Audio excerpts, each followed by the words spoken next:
You know you got a hold of me like I never knew. Feeling that chemistry between me and you. Cause you've been on my mind all day and making moves all night. What you gonna do with me? Whatever you want to. Take five, feeling hard to explore ya. The wrist and the chills to your veins. One touch and a look and it's over, just a taste. You know I wanna love ya.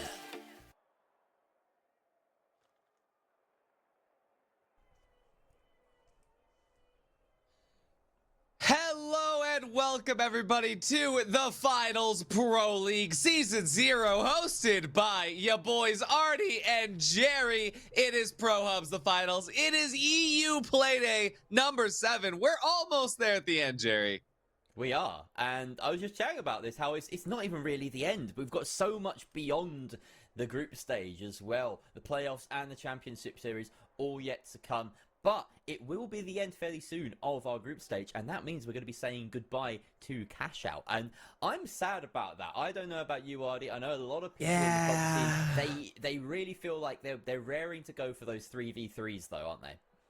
Yeah, I mean, that's the thing, right? Is that when it comes to actual competitive finals, it has always just been the format that is just so slightly different from what we play in ranked every single day. And so going back to that kind of feels a lot more comfortable for these teams. But man, it has been so much fun to just see the absolute chaos of having 4 teams on a map just going at it every single day these past few weeks. Absolutely. Well, we have 4 teams ready for you at the moment. Let's have a quick look at Group A. Our first 4 matches today, of course, will be Cash Out. We're going to be starting off on Skyway Stadium with all of our groups today. In case you're new to the broadcast, new to the show, we have 3 groups, 12 teams, and lots of action on the way. So, while Artie does the maths, we're going to have a quick look at those groups and see how things are standing. It's starting to shuffle out quite nicely. We get a good idea of the table. The top 2 are going to have a much bigger advantage when it comes to those playoffs in a couple of weeks, Artie. Yeah, absolutely. And here in Group A, we've got Aimers Red, Burnt Nuggets, Godlike Gamer, and Gangala to round us out. And what's really interesting about this is that Aimers Red, very, very top of the leaderboard. Gangala is going to be at number 3. We see Burnt Nuggets picking up 5th, and then Godlike Gamer all the way down at the bottom at 11th. So for Godlike Gamer, this is a terrifying day to be put with these teams. Yeah, this is really scary for them. That being said, they've made some changes at the split. We've already had a week's worth of games since then, but Godlike Gamer, one of the only teams to actually alter their main lineup in Europe. In fact, the only team to do so. A couple of others added subs to their roster, given the opportunity. Godlike Gamer, they shed Aimpoint and Only Bands, who was a sub, and they picked up Actually Best and Sinister Crab. So a couple of newer names, to me at least, because I didn't get to cast any last week. I was a bit busy with life. But yeah, this is my first time back after the split, so I'm looking forward to seeing these new names on our screen. And you may have spotted one other new name on your screen during all of that loading in. We have right here Carnifex. Carnifex, the GOAT himself, out here to make Aimers Red even more overpowered. We love to see it.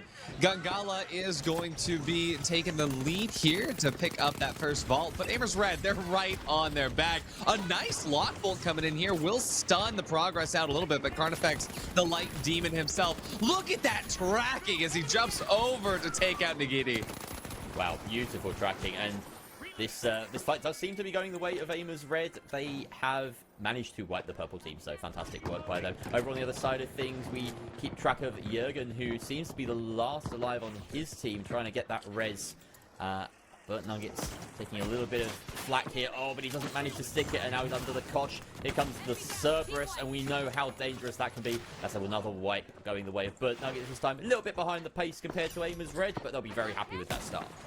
Oh yeah, I mean, seeing Best pull out the Cerberus there, it means that they are going to have to be very careful about which cash outs they decide to take, which areas they decide to plug. And I mean, starting out at a state sponsored by Volpe and now pulling up into the office, this is honestly the best case scenario for a Cerberus player. Absolutely, this is a really nice building. You want those close range engagements. In fact, to be honest, Skyway Stadium as a whole, very suited to your shotguns, and Cerberus is the shotgun king at the moment. We have a nice position being held up here by Carnifex as he sees, of course, Perzon is heavy and a Telco sort of playing the off angle here. Carnifex from above. Nice glitch goes out. That should connect with a few at least. The signal is to go and collect pick some kills here, but they are chasing down the heavy, as we can see that sort of swarm of purple around him. Oh yeah, but I mean, Aimers Red, they've got it on lock. Look at this tag from Perzon. I actually love that so much. He's got the nades, he's got the barrel, just throwing goo everywhere, leaving traces of himself everywhere he goes. Perzon just gonna be trying to make sure that no matter what happens, as Gangala tries to break in here, there's gonna be somebody at some point of this approach to make their lives even more miserable. Look at the goo to actually stall out and buy space. Fortunately, it's going to land on their faces, so doesn't quite do what it needs to, but at the very least, Cash Out A still has yet to be stolen. Yeah, and they are trying right now, but they still have a full Gangala team ahead of them. They keep tapping that siren. This is a little bit of a bait. Nice RPG, and he finishes off deserved. Another kill comes through from a Telco as well. Palmer taken out by his own RPG, and that is the wipe going down against Amos Red. And this will be a very successful... yeah, against Gangala. So there's the successful defense coming through from Amos Red. A defensible success indeed. Yes. We'll look to see how Godlike Gamer can try to at least make a name over here, but to be honest, Burnt Nuggets, they're all the way on the other side of the map. Not even Gangala didn't even get a good spawn for that, so Burnt Nuggets, they're chilling all the way over in their office right now. As Aimers Red, they're just gonna try to deal chaos here as Gangala and Godlike Gamer, they get closer and closer to each other. Oh, that lock bolt, very near. Oh, Sister Crab can't even escape. Everything's getting taken away from him. This is chaotic. Certainly is. Carnifex making his presence known, even as that sub coming in for Ferios, the bow god, as we often know him. Palmer once again kills himself with an RPG. It's beginning to be a bit of a trend, a bit of a strange one. Not one you want to keep up necessarily, but they are chasing down that heavy. The Cerberus again, just so devastating in these close quarters. Nigiri still hunting for it, letting the heavy lead the pack though. He has the heal beam, interestingly. Of course, he's got the HMM comp going on with Deserved doubling up on these mediums just to get that mobility going. They do find Perzon, and so that's one player down on Aimers Red. This is all over a Vault, Ardy, by the way. Yeah, this isn't even a cash out fight, so at any point, you know, they go, but hey, for Nagini, that was personal. That was, hey, Carnifex, you're not going to be jumping over, vaulting over, whatever, and you know, making my life pain. That felt very personal, but hey, the Vault has now got an opportunity to be procced over here by Gangala. This is a good opportunity for them to start to get ahead. That being said, we look to the other side of the map, and well, Vault 4 already open, already on its way over to C. So I was just being updated on the fact that Lask is in, out for Robinski. I was like, why is Robinski on my name on the screen right now? So used to seeing Lask is on the side of Gangala, but yeah, we've got Robinski instead at the moment. Yeah, there you go, full lineup. And there are a couple of little tech issues at the moment that we are going to be sorted. So don't worry about those. They are on our minds. We can see, you know, a couple of things, but don't worry. I've figured it out now. You've spotted it now, yeah. Once you notice it, it's like, okay. But here we go. The Vault getting the cash out being started again by Gangala, and they will hope that it's going to go a little bit better than last time. Alrighty, yeah, I mean, we'll see what's gonna happen now. Now it's all better. So Burnt Nuggets has actually been purple this whole time with Nigiri and Palma. I did not realize it was a little bit of a mislabeling situation, but hey, it's all fixed now, thanks to the GOAT himself in the back. We've got Godlike Gamer now approaching with Aimers Red all the way over here to the open office. We'll see exactly how Cash Out C is gonna get underway. Halfway through, and right now, it's looking a little bit difficult for the Gangala squad to try to make an entry on top of both Godlike and Aimers. Yeah, it's going to get real feisty down here. Carnifex opens the scoring, but Telco taken down by Best. The medium's getting into a scrap there. 2 versus 2 here. And look, here we go, Gangala trying to time themselves and get this send over the top. Jurgen doing a decent job there, finding best, and now the steal can be enabled. This goo as well, controlling the mid-range, making a big difference. Oh, an opportunity perhaps there for Person, but he decides, nope, I'm out of here. Just the 1 versus 3 was not going to go his way. I saw the vision there. He tried to go the Neon Guts route and, make your own platform. But as a heavy, you're a little bit thicker than, a light player with a grappling hook. That is going to be Aimers Red getting denied from this cash out here as Gangala gets the successful steal, the successful team wipe, and a successful business office operation. Yeah, that's what you want. A good investment. And a comfortable investment right now would be in Burnt Nuggets. I don't think they're going to get contested for this D site. It looks like they are avoiding all confrontation. We're watching Godlike Gamer right now, just skirting around. They're more concerned with that final wave of vaults. They want the big money instead. Exactly, because right now, there's just not enough time. They know that if they jump in, they're going to get third-partied, and it's much better to just wait for that more money. But not only that, I love when we get this opportunity to look at it where every single team has gotten a cash out. This makes it so much, closer, but it's just barely, right? Because even though Aimers Red, they got a cash out, Godlike Gamer, they actually still haven't got one. But they still have $10,000 from all their hard work so far. But Gangala, they are safely up the top. And speaking of hard work, Godlike Gamer might have to put in a little bit more work to stay alive. Yeah, the aimers just engaged perfectly there. There was 3 kills within the space of about 5 seconds. You like to see that, certainly. It's a good sign of a well-coordinated team. Here we go, watching Rubinski of Gangala on orange, trying to find an opening above the Burnt Nuggets right now. We've set up beneath the cash out A, playing for the drop.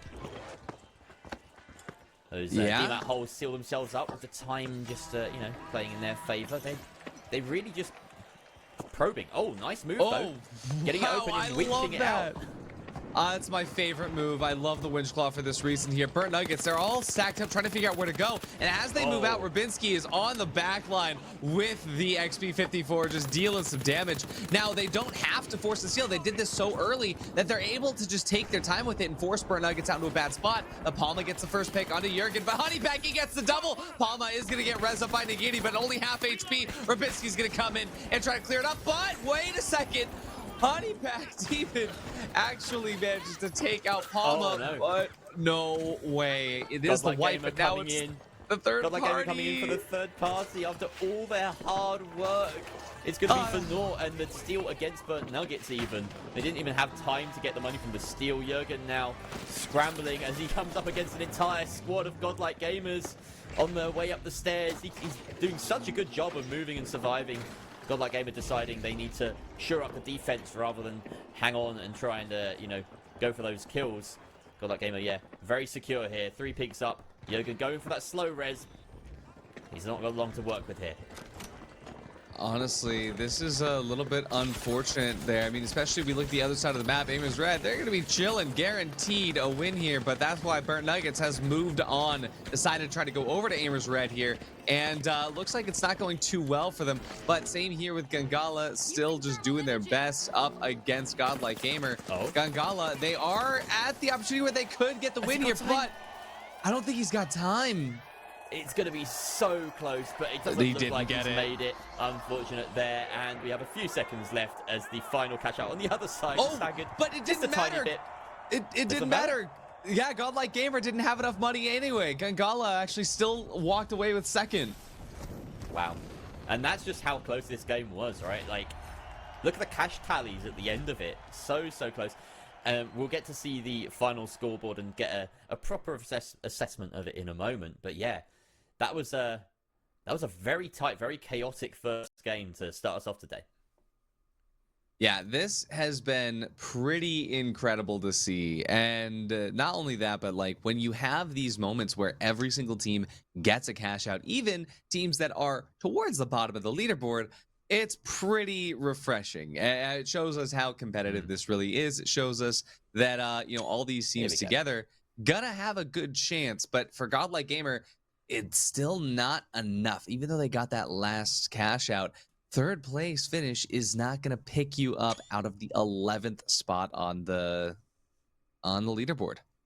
Yeah, they really need to be pushing up for those first, those second place finishes if they want any chance of having a slightly better time in the playoffs. Of course, all of these matches in the group stage are essentially for seeding in the playoffs. So you still have hope if you fancy yourself as more of a 3v3 team. But history tends to tell us in these tournaments that the best cash out teams are also the best 3v3 teams. So this does give us a good indication of who we can expect to do quite well. It is a tough group, that has to be said, right? Aimers Red, top of the pile, and then you've got Gungala and Burt Nuggets, 3rd and 5th, respectively. Going into this Godlike Gamer, they would have thought, yeah, we've drawn the short straw here. 100%. And at the end of the day, with Aimers Red, they are absolutely on their way to securing their first place. Not only just, you know, and the fact that they don't really have much to worry about as long as they can keep pace with Gungala, but the fact that now with card effects on the board, they're farming those kills as well, Jerry. Absolutely, yeah. And it's, you know, nothing to say about Ferios other than that he's also a fantastically talented light player. I mean, you couldn't ask for really a better backup in Carnifex here. We are looking, of course, at another very talented backup in Rubinski on the side of Gungala. And they were rewarded as well with a nice 2nd place finish. So, yeah, these kind of big names, these big hitters, especially in the light department, which is a bit of an oxymoron, you know, they're heavy, but they're light, whatever. They're making their presence known, as I like to say, quite often. Absolutely. Aimers Red going to be able to very securely pick up Vegas, especially after what's happened the last couple times, especially even when they're in the group with the Gamblers.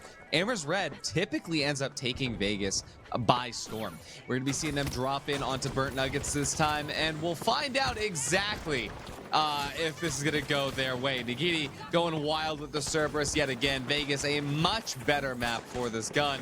And, well, Person, he is not able to do as much work the SA-1216 as he might have planned.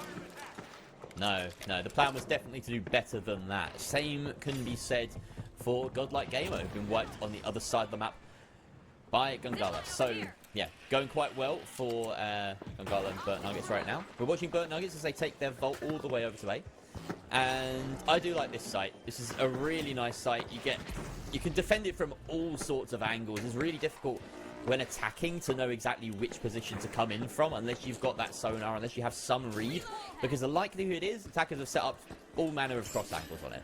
Oh yeah, I mean the Osprey's building well, every bit of analysis I had, I'm just gonna throw that away, and we'll look to the streets, which is where I'm more used to fighting anyway.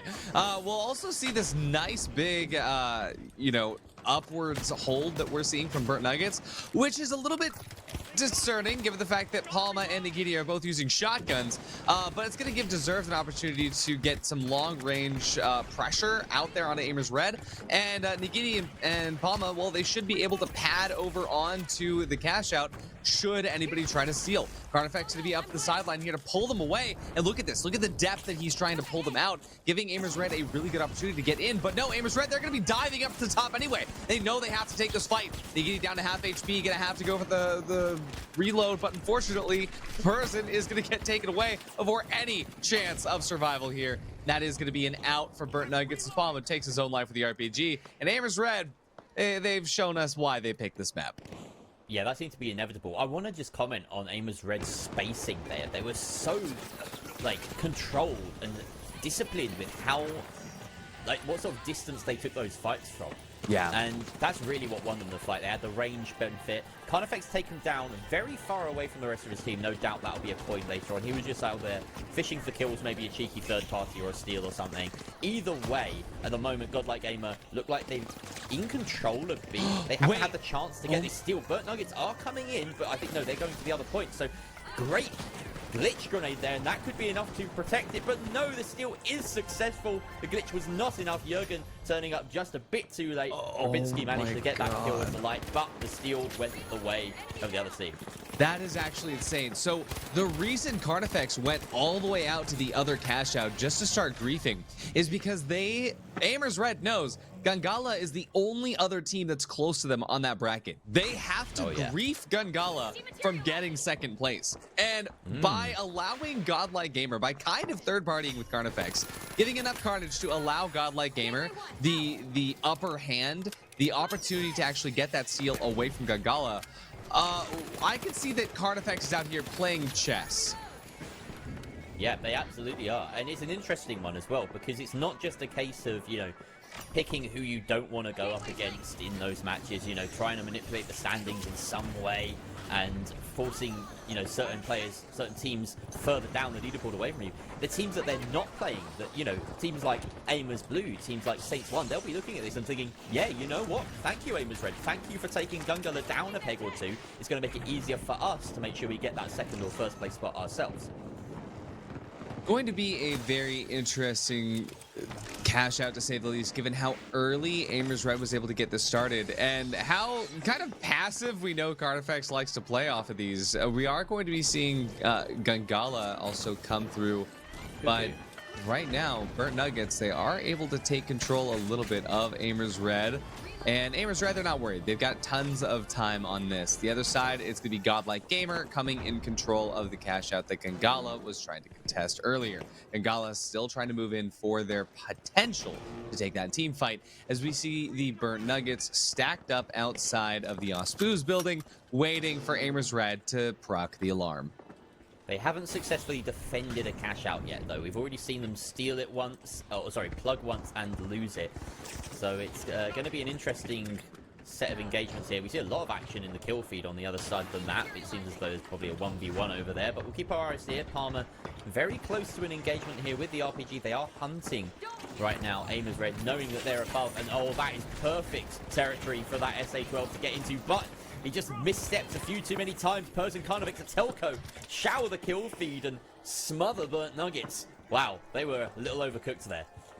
Yeah, just a little bit too much there. The you know, the Burnt Nuggets kind of looking like how my Nuggets usually end up after I, you know, get into a game of the finals and accidentally make it to the last round when I was only anticipating getting through to round 2. But regardless, we're going to be seeing Aimers Red pull it all the way out to the street like they're used to. And not only that, but outside this Alpha Active building is going to be every other team, given the fact that Gungala's cache is currently sitting underneath the actually the opening garage area.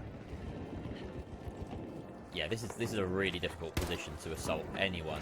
Telco's got a perfect spot, and of course the glitch grenade will come in to make his job a little bit easier. That steel isn't stuck, it's fallen off, unfortunately. Maybe they could have done it. It looked like he was taking a little bit long to go down there, but Carnifex comes in and gets the job done. That DPS burst from the XP is huge. We're going to watch Honeypack Demon melt a few people as he just pops out a window, pops out a doorway rather.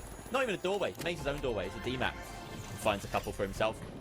And that is there to help secure Gungala, as well as now the second place team in the lobby right now. Wow, Jürgen very happy about getting that kill on Cartonis, and right now, yeah, Gungala happily in second place. Absolutely incredible for Gungala, especially making sure that they're able to come through after what Aimers Red has been trying to do to grief them out here. Godlike Gamer, they will try, but, you know, without that extra help from Aimers Red, it's going to be a little bit difficult. Aimers Red, they got to focus on themselves first and foremost. Speaking of Gungala, Rabinski going to be getting that proc, get that gateway set up, moving all the way over to A site. I believe this is the garage. It is. The parking garage is one of my favorite caches to watch, especially on the esports side of the finals, just given the fact that every team has a slightly different approach. We have not been seeing teams go for that high ground in a long time, especially over in EU. The NA, everybody loves to gargoyle up on that high ground, but for EU, usually it's only one player acting as an alarm, and usually we have to wait for the light to get the gateway back before they start that play. Yeah, I can understand why. There's just a few too many moving parts, and everything has to go right if you want to defend from that high ground. Much safer to bring it down. It allows for a bit more margin for error, even if it's not necessarily like the absolute peak of defense. But yeah, some of the best teams in the world, they do try and hold that higher ground, even though it's quite far from the point. Here we go. Persian taken out. Great winch there from Palmer, but the rest of his team have fallen. Both the DMAP mediums unable to move him out of harm's way, and now he's going to have to fight his way out instead. But Aimers Red are just that much bit better. Burnt Nuggets still defending this point as in come another team. Persian finding himself at the other end of the Cerberus of best, as now the steal is going to go the way of Godlike Gamer. This will fling them right back into contention, into a second place potential finish, as two teams have been wiped right now. Gungala now and Godlike Gamer, the double Gs that qualified through that first qualifier, have it all to defend.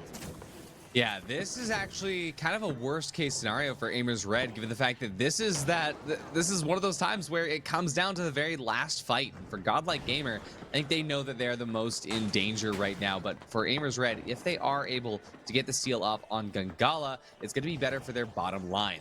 We're going to see if Aimers Red can at least take the approach. And yet they have decided to go for Gangala, not only because of the fact that it's a little bit further along, but the fact that they know that there's going to be a better chance for a third party. Is Burnt Nuggets trying to go for the steal here? Gangala going to be using all of their utility right now on Burnt Nuggets, giving Aimers Red the opportunity to jump in, but Persian goes down. Atelco going to be able to finally get a refrag here. Gets the res up on a Persian, but Gangala, they're still stable. They're still standing as Burnt Nuggets gets wiped off. There's only 12 seconds, only 3 seconds before they can start the steal. They haven't been able to do it yet. Godlike Gamer is here now too. Oh, there's no time. It's going to be Gangala taking it here. And Aimers Red, they finish third. Gangala up at first as Godlike Gamer goes out. Every single team is wiped except Gangala at the very end.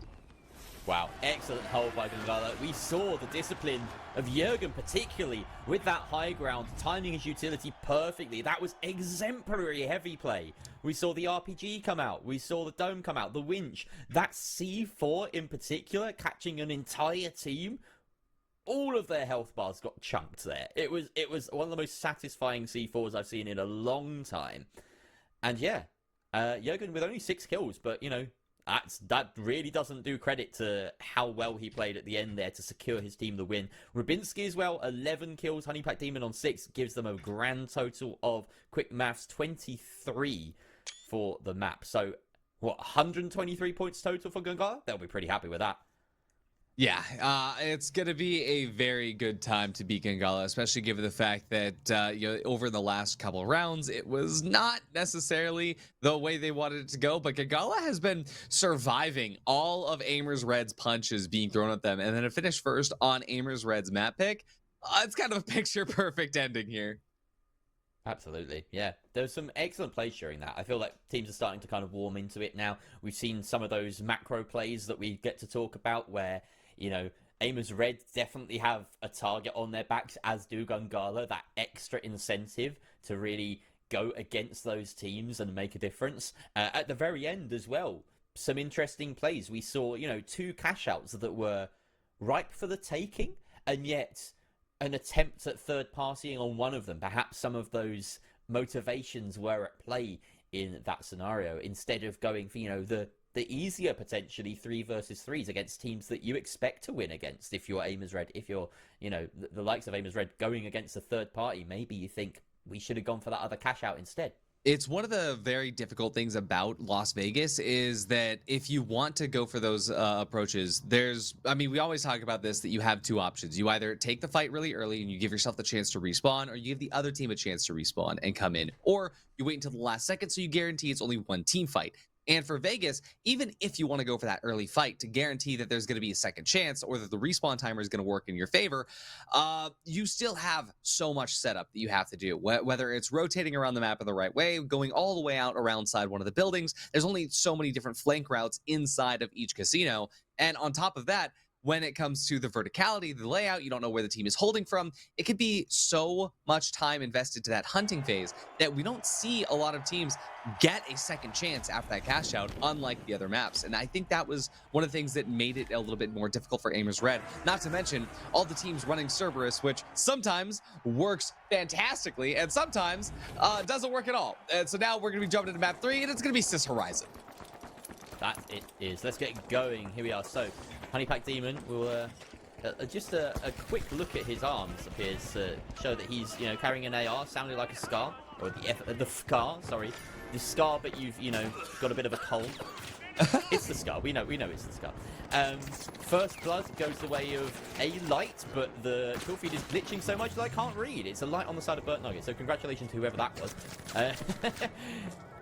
Nigiri, well done Nigiri. Thank you for the scoreboard there as well. This fight going on right now though is Aimers Reds all over. They are smothering Gangala here. Got a couple of kills. Atelco finding Honeypack Demon. Seems like it's all 3 versus 1 at this point. There we go. Person finds Rubinski, and that is a clean wipe as Carnifex already on his bicycle getting over to Cash Out A. Yeah, a lot of good stuff coming through with just this opening attack from Aimers Red. I mean, I think that they locked in, if anything, is they're ready to make sure this goes their way. They're going to be starting off strong with that cash out on the other side of the map here. But over on campus, Burnt Nuggets, they're locking it down. Nagiti on his best behavior right now. Not happy with just first blood. He wants a lot more than that. Doing very well here, getting the res as well to make sure that Burnt Nuggets have a good defense of B. It looks as though there's going to be quite a party over at A. Did I spot two teams heading that way? Maybe not. No, they can't have been. I'm miscounting. This is simply Gungala going in. There's another team that's been wiped. But that cash out has been dropped into the alleyway, and we have above them, of course, Aimers Red playing from height. So the question is, how do Gungala tackle this? It looks like they're going to take a long way around, try and force a way through, maybe use a D-map, maybe just use a doorway. Yeah, finding their own route. they'll find their way there eventually, but especially when it comes to just this specific cash out all the way up in library, there's so many different ways that teams end up trying to hold it, and when it's outside on this side, on the very top corner of the map, it can be very difficult to get an opening where you're not just going to get bombarded. And right now, they have no idea where Aimers Red is. They're actually pulling it into the building, get a little bit of extra cover here. Aimers Red, they can drop in from anywhere, any point, and I think we're about to find it. Glitch Grenade gonna come out and stall them. We see Carnifex to the side, holding up to the top of the staircase. This person jumps down, tries to get that SA-1216 in a good way, and he does. Jurgen gonna be eating a ton of lead for breakfast. Yeah, Atelco finishing off that kill, but it's still roughly a 2v2 here, if I'm not mistaken. It seems as though this is... Oh, no, person, sorry, last alive, trying to defend this with the gas. Honeypack Demon does win his one against Sinister Crab. The pink team have got, like, Gamer coming in, maybe looking for a third party here. The cash out on the other side of the map has been successful. Honeypack Demon attempting to go for a steal here, but in comes Godlike Gamer. They have the numbers here, but now the question is, can they stick this? No. The shield has to come out. Great kill there coming out from Jurgen, who's managed to survive through all of this. And Aimers Red look like they've done just enough, hanging on by virtue of really Gungala's efforts. And they've held on. Atelco got a couple of kills in the mix of that too, but that is a Aimers Red victory. Yeah, that's what Atelco and Carnifex are really good at. They are so good at making sure that if they can get that early control at the very beginning of the cash out, then all they have to do is play the third party correctly. Sometimes that means taking the team fight. A lot of times that means baiting the other teams into each other so that they could just clean it up, saving their util. And you'll notice that they end up using a lot less of their gadgets compared to the other teams, just going for the little poke fights here and there. And it works out so well for them all the time. You see Burnt Nuggets now a very, very good lead at the moment as they're getting that cash out started. That is going to paint a target on their backs as the next vault gets procced here. We will see Godlike Gamer try to take it away from Aimers Red. A person, he's just a little bit too strong. Carnifex cleans up best, and well, Cartone's going to do the rest. Carnifex in a bit of scrap here. It does get taken out eventually by the RPG of Jurgen. Jurgen looking to follow up here, but great hook should help with that as they find the kill onto Atelco as well. Only one left on the side of Aimers Red, but it looks like as though they're happy with the job as it stands. They're going to move all the way over to C, get that timer started as we hit half-time already in the game. And the second vault starts here. We're already about, what, a third of the way through on Burnt Nuggets, who have been pretty uncontested so far this map. Yeah, I mean, Burnt Nuggets just had the really amazing fortune to get the best campus cash outs that they could ask for. And right now, Gungala, I mean, they pulled theirs out into the street, which is towards campus anyway, but all these teams are busy, right? Class is in session, and Godlike Gamer is trying to study for their final exam here, where Best is hopefully going to find the opportunity to get Sinister out there. They are going to be able to use the winch claw to pull it in. And the lock bolt. Not the winch, yeah, the lock bolt. Actually incredible stuff. It's literally the winch claw from Temu. But as that steal comes through, Burnt Nuggets, they're going to realize, hey, who's stealing my lunch money? Aimers Red going to try to come in for the third party here, but Burnt Nuggets, they are able to stop this out. They do get the, not the wipe, but they finish everybody except Cartones. Once Palma goes out, it's a light v light, but Nagiti shoots Cartones in the back of the head. There's enough time for the steal here, and unfortunately, Godlike are not able to walk away with the cash. Wow, Godlike Gamer, it really cost them so much to get that move going, and they almost pulled it off. They had the right resources, they had the lock bolt, they had the mesh, they had the dome. Everything you need to protect your team during the cash out, but the transition was where they were caught out. We have a steal going here for Aimers Red as it's out in the open as well. That's going to be really difficult to take back. But yeah, Burnt Nuggets very happy with that. Despite the steal going against them, they managed to recover really nice in that transition, as I mentioned. And yeah, it was just a moment, you know, one of those moments of Godlike Gamer being so close but so far. Yeah, it's one of those situations where it comes down to just the singular player versus player action. In Cartones, he just didn't have the best timing when it came to figuring out where those last players were holding. But for Godlike Gamer, it's not out yet. There is still going to be a little bit of a chance here for this 22K, these final ones as they get run through. But for Aimers Red and Burnt Nuggets, they got the first 2 cash outs. They are chilling. It's going to take a miracle for Godlike Gamer to actually come out on top. They get the plug, but it's not even enough money to overcome that second place position. They will be not too far behind, though. Of course, as enemies come their way, they're bound to get some kills, so they have to hope that those go their way. The steal is being taken, though, already, and that's more substantial, because Godlike Gamer have no opportunity to defend it. So, yeah, the lay of the land is now a lot clearer. That being said, if we do get a steal going the way of Godlike Gamer, it might upend things somewhat. What's interesting to me is that, besides the confirmed cash, Burnt Nuggets and Aimers Red are virtually neck and neck. So it really could all turn on a dime. Yeah, it's really getting crazy out here with the double cash out situation, because now it is back on the table for everybody. But with just over a minute, it's going to be a lot of work for Burnt Nuggets to actually hold on to this. And they're going to have to play extremely smart. For Aimers Red, they're not really too upset about this if they can just maintain standings here. No matter what, they are going to, you know, try to go for the seal. They need to make sure that at least it's Burnt Nuggets that stays in control. So we've got to get an eye on Burnt Nuggets right now, surely, right? We've got to keep an eye on these guys because they're the ones defending it, and it is doubled. So they have to, you know, use their resources very wisely. Like you said, it's going to be tough for them to hold on to it, but they're moving very smartly. Palmer and Deserved ferrying their way across to get that res. Person taken out. Yeah, all of this is just a question of can Burnt Nuggets stall it long enough? They have to do it for another 30 seconds, Artie. Yeah, and I mean, they know Aimers Red is going to help them. Aimers Red will only dive in if they know that they're going to be able to stop another team from getting it. They want that second place finish. And yeah, we can see Carnifex doing the best right there, taking out Best, taking out Jurgen. Looking like, yeah, Aimers Red, they have an opportunity to steal right now. This is going to be their only opportunity to do so. They have, this is it. Person's going to go for the dome, but Palma's right there as well. Oh, it's Elko. Oh, he jumps through. Palma winches it away. It is going to be Aimers Red finishing second. Burnt Nuggets, an absolutely incredible photo finish up in first. Is that the second time they finished first today? No, it's only the first. We've seen Aimers Red. Godlike.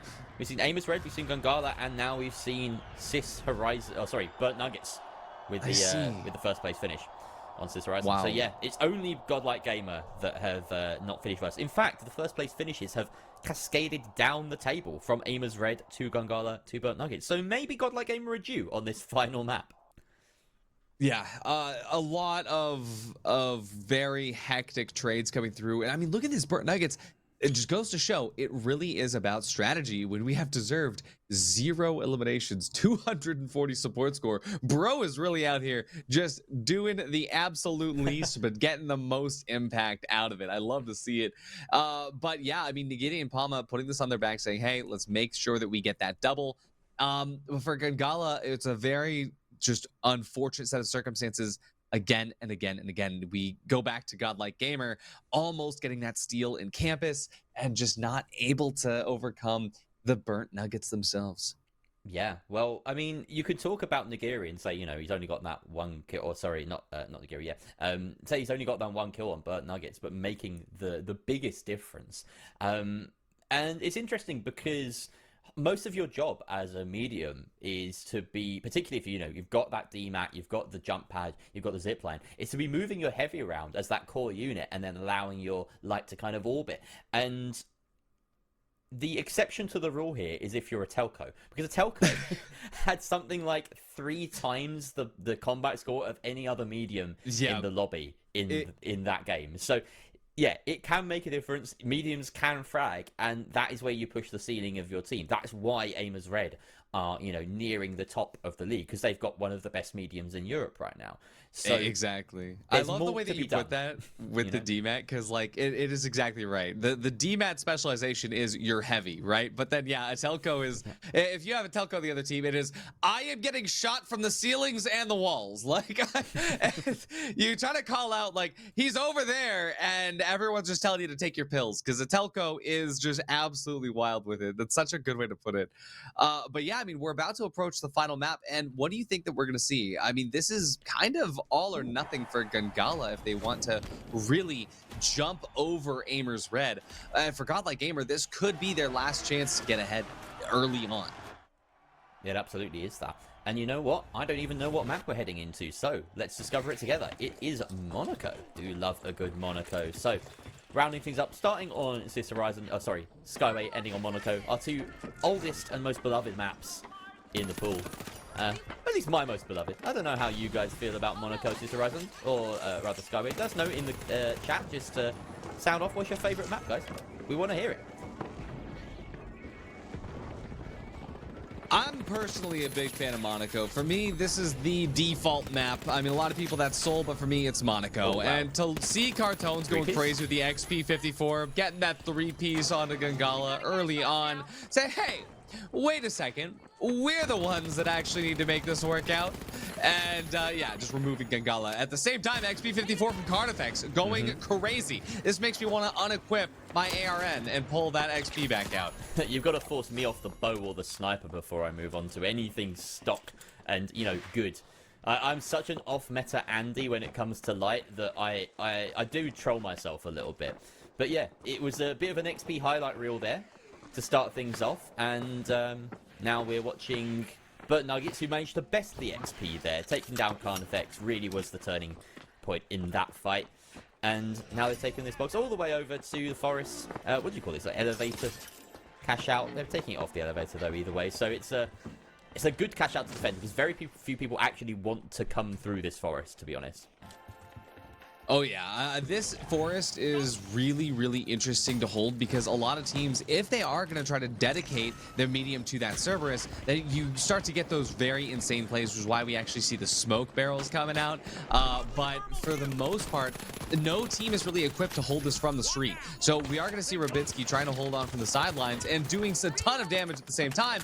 But when it comes down to it, it's Aimers Red that has the upper hand in the positioning area. Sinister Crab actually doing wild work with that shack to take out a Telco. That's going to be a massive weight off of their shoulders here as they try to recover the team to the sidelines and figure out, at the very least, where the final members of Aimers Red are coming from.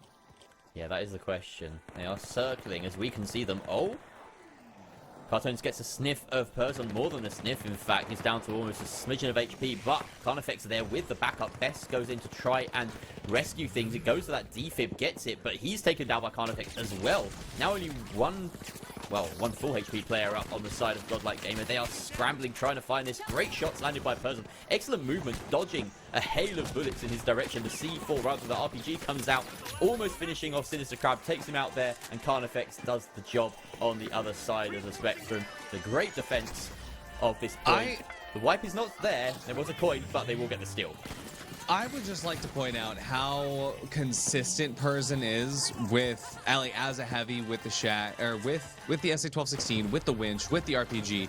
He makes it look so easy. When I try to do that, I end up pressing every single button on my keyboard simultaneously and nothing happens. I spin in circles. We're going to look at Burnt Nuggets now on the other side of the map, trying to finish out their first cash out. And for Burnt Nuggets, it gets a little bit harder once the rest of the team start to come in spiral. Gangala dealing a ton of damage here will actually try to find these finishes, but Burnt Nuggets are holding out from just far enough away that the Giddy is able to get all those final shots, and the teabag while he's resting the teammate. It says everything you need to see. Godlike Gamer and Gangala going to be finishing out that first round without getting themselves a cash out, but they are going to be in charge of these first couple vaults.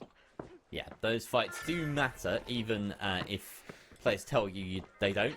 They're not just ego fights. We do like to call them that, but sometimes getting on top of the vault early does make a bit of a difference. Now, we have Gangala standing on the opposite side of this open area. We can see them making their way actually towards C, interestingly. They don't really care for this 4th vault. They just want to go straight for another cash out. And it seems as though Burnt Nuggets, they've set themselves up on D. They are guarding the objective, waiting for Godlike Gamer to come along. Oh yeah, and checking out how Cash Out C is starting to look. Aimers Red has everything going for them. Carnifex all the way up on top of the crane there, and Atelco getting those sideline shots to Rabinski to finish them off. We see Honeypack trying to go away with that DMAT, but look at the chase here as Atelco just jumps up to see, is it worth it to chase all the way down? It's not worth it in the end. We still got to hold the Cash Out. This is what I love about Aimers Red. They know not to get distracted, where lesser teams in ranked would just try to go out and try to get that chase, leaving the Cash Out on the other side of the map. We can also see on the other side, Burnt Nuggets in control of Cash Out 2 yet again. And, well, the reset has come through for Gangala, ready to find out how this plays out. That ploy by Burnt Nuggets to guard the objective worked perfectly. They got the wipe onto Godlike Gamer, and they got the plug even. They didn't need to steal, so they have the plug money. Great kill from Carnifex there as he picks up where Perzon was doing most of the heavy lifting, let's be honest. But that's the job of your light, you know, that constant source of damage that can just find that final bullet or two as, you know, your heavies putting out fat chunks of damage with the shotguns. And even your mediums, if you've got the Cerberus on play, sometimes you just need something a little bit more reliable, a steady stream of bullets. Here comes Godlike Gamer, though, to try and third party on Cash Out C. What a Giga Chad move. He just goes in, starts to steal instantly. That actually is going to be enough to pull Perzon out as Yurkin gets the finish for the other side. Atelco running away. Liar, liar, pants on fire as that Cerberus does a lot of damage, but Atelco is going to be able to survive for now. Carnifex jumps out. He doesn't see Rabinski behind him. He tries to get the stall, but he's not able to do much more than that as he gets taken away here. Gangala, they're going to still stick that steal as Aimers Red almost out of the wipe here. It is Gangala taking the steal, just $500 above Aimers Red as that Cash Out finishes, and Burnt Nuggets uncontested on Cash Out D as Gangala comes through to try to take what they think is rightfully theirs. What a crazy three-way melee. And actually Gangala looks like they're just firing warning shots towards Burnt Nuggets as they are more concerned again with that 5th vault. The big money is now in the arena. Very happy to let Burnt Nuggets take that 4th Cash Out, and it looks like, yeah, again, completely uncontested. Their ploy really works. They're doing a great job, Burnt Nuggets, of managing the objectives around the map. They find themselves very often in these situations where they're just not being contested, and of course that is partly down to the fact that Gangala and Aimers Red have bigger problems on their minds, but they're just playing the game that's in front of them, and you have to respect them for it. Honeypack Demon taking a lot of damage there, but it looks like he's got out of dodge. That DMAT can get you out of pretty much any situation, it seems. Oh yeah, there's tons and tons of different ways that could have played out, but from Gangala, we're at least starting to see a little bit more clarity on their approaches here and there. Burnt Nuggets, oh, how unfortunate for Honeyback Demon. 1 HP, runs into the same room as Nagini. Actually unfortunate, but for Burnt Nuggets right now, they are going to be in a very good spot to steal this away from Gangala early on. Not only that, but look at how much their lead is already for Burnt Nuggets. This is just about making sure that they can maintain that top standing. And most likely, with this timing, Gangala might actually just forego this Cash Out and try to stall out Cash Out's Vault 6 on the other side. We see Godlike Gamer holding onto it as well, but Aimers Red is currently the most in control as Carnifex runs away with it. Gangala is still committed to Cash Out B, though. Aimers Red can, Godlike Gamer can fish for a 2nd place finish if they get this plug, though. Question is, who's going to get this plug? Because both Aimers Red and Godlike Gamer are ferrying this box across the map, and it's just a case of can they get the kills or not? Meanwhile, beneath us, we have Gangala fighting Burnt Nuggets. I'd love to get a closer look at either one of these fights, to be honest. Just get into, you know, one of them and see what's going on, get the nitty-gritty. Here we go. So, unfortunately, though, we might have a pause incoming as Honeypack Demon has disconnected. There we go. So, just in case you're new to this is what we get to do. It's quite nice. Not every game has a live pause function, but as long as there is no steal in progress, we're able to wait until the disconnected player is back in the game. So, a moment's pause. A minute left on the timer, Ardy. Yeah. What do you see happening here? With just 1 minute on that timer, it gets difficult, right? Because we can see it's actually the perfect timing, and this is what I want to actually talk about is when it comes to like overtime timings. Is look at how Cash Out B is halfway through, right? More than halfway through. And Cash Out A at the very, very tip, right? But both of these cash outs are going to be finishing relatively close to one another. I don't know how much time is actually on that timer right now on the pause, but with that 1 minute of overtime, that is the maximum amount of overtime that can come into a game. So I think that for now, uh, it's going to be a lot of teams realizing, hey, Burnt Nuggets is already up on top. They have the time right now to talk about it, to say, hey, if Burnt Nuggets stays with that cash out, nothing else matters. But what does matter is that if Godlike Gamer takes that win, then it's going to knock everybody else down one. So Gangala, of course, they are still vying for that Burnt Nuggets approach to try to just take that cash out if they can. But knowing that when they get back, Honeypack is going to have to either get rezzed wherever his trophy spawns or coin in, or they can just cut their losses, spend 20 seconds running over to the other cash out, and get Honeypack to coin in a little bit closer to them. They could get that seal and guarantee second place. And for There's everybody a lot of else, moving parts. yeah, and for everybody else, it's going to be the same thing, right? For Aimers Red, it's like, hey, if Burnt Nuggets is first, that's fine. We're still number one overall. We could just take this away from Godlike Gamer, who desperately needs second place more than we do. You know what? I've just spied between the L and the B on your screen. Is a Telco sitting on 1 kill. I don't think I've seen that in a very long time. That's we were very talking about interesting. the, how prolific your medium can be. At the moment, Honeypack Demon's sitting on 4 kills, but also best, despite 0 kills, 6 assists. Like, a lot of effort going from him to sort of assisting the team. This hasn't been the best game for a Telco, and it's showing on the standings as well, right? They're last as it stands, and they've got 2 players wiped, so they really do need to find a way back in promptly. And there's a few different ways they can do that. A single steal would put them at least in what? Well, it would put them in first place. So it could all turn around. But Aimers Red, considering their position in the scoreboard on the standings so far, anything less than second place is underperforming for them. Yeah, for right now, it's really just going to be figuring out exactly what they'll need to do when they come back to next week, because this is the last map, right? The points are already set and done. Yeah, I mean, second place is not enough for most of these teams, to be honest. All right, Honeypack left, not able to come through. So it looks like for Gangala, they're actually not going to be coming back in with all 3. So for them, Aimers Red wiped. Aimers Red wiped, a minute and a half left. Cash Out B is going to be finishing within the next, I think, 30-ish seconds, which is going to leave about 40 seconds on the clock for Cash Out A on its own. This is going to be insane. It doesn't look like anyone's in a position to go for B either. We just saw Rubinski on Gangala head that way, so let's just get a quick eye on the other Cash Out in case there is a chance of anyone going for it. Orange look like they're judging their options here. Nope, they decided it's a bit too little too late. It's going to be a 4-way frenzy at Cash Out A in front of the Cathedral. So it all is going to go down right now. Burnt Nuggets in first place. If anyone steals right now, though, they will concede that position. Rubinski with a nice shot to find that kill. And there's the money confirmed for Burnt Nuggets. But like I said, a steal could change the standings as it is right now. Rubinski hunting, trying to find something. He knows that Honeypack Demon is out for the count, so this is going to be a really difficult situation for Gangala as a whole. They're just looking for kills right now. Oh, it is being stolen though right now, Ardy, with about 20 seconds left. He knows that it's better if Burnt Nuggets takes the steal, so he stops shooting at them, but at the same time, I think that he already pressured them enough to where they don't feel comfortable going in, especially with 1 HP on their heavy right now. And even though Palma got the kill, it's not going to be enough. We see no time left, and that will convincingly finish Godlike Gamer in second place.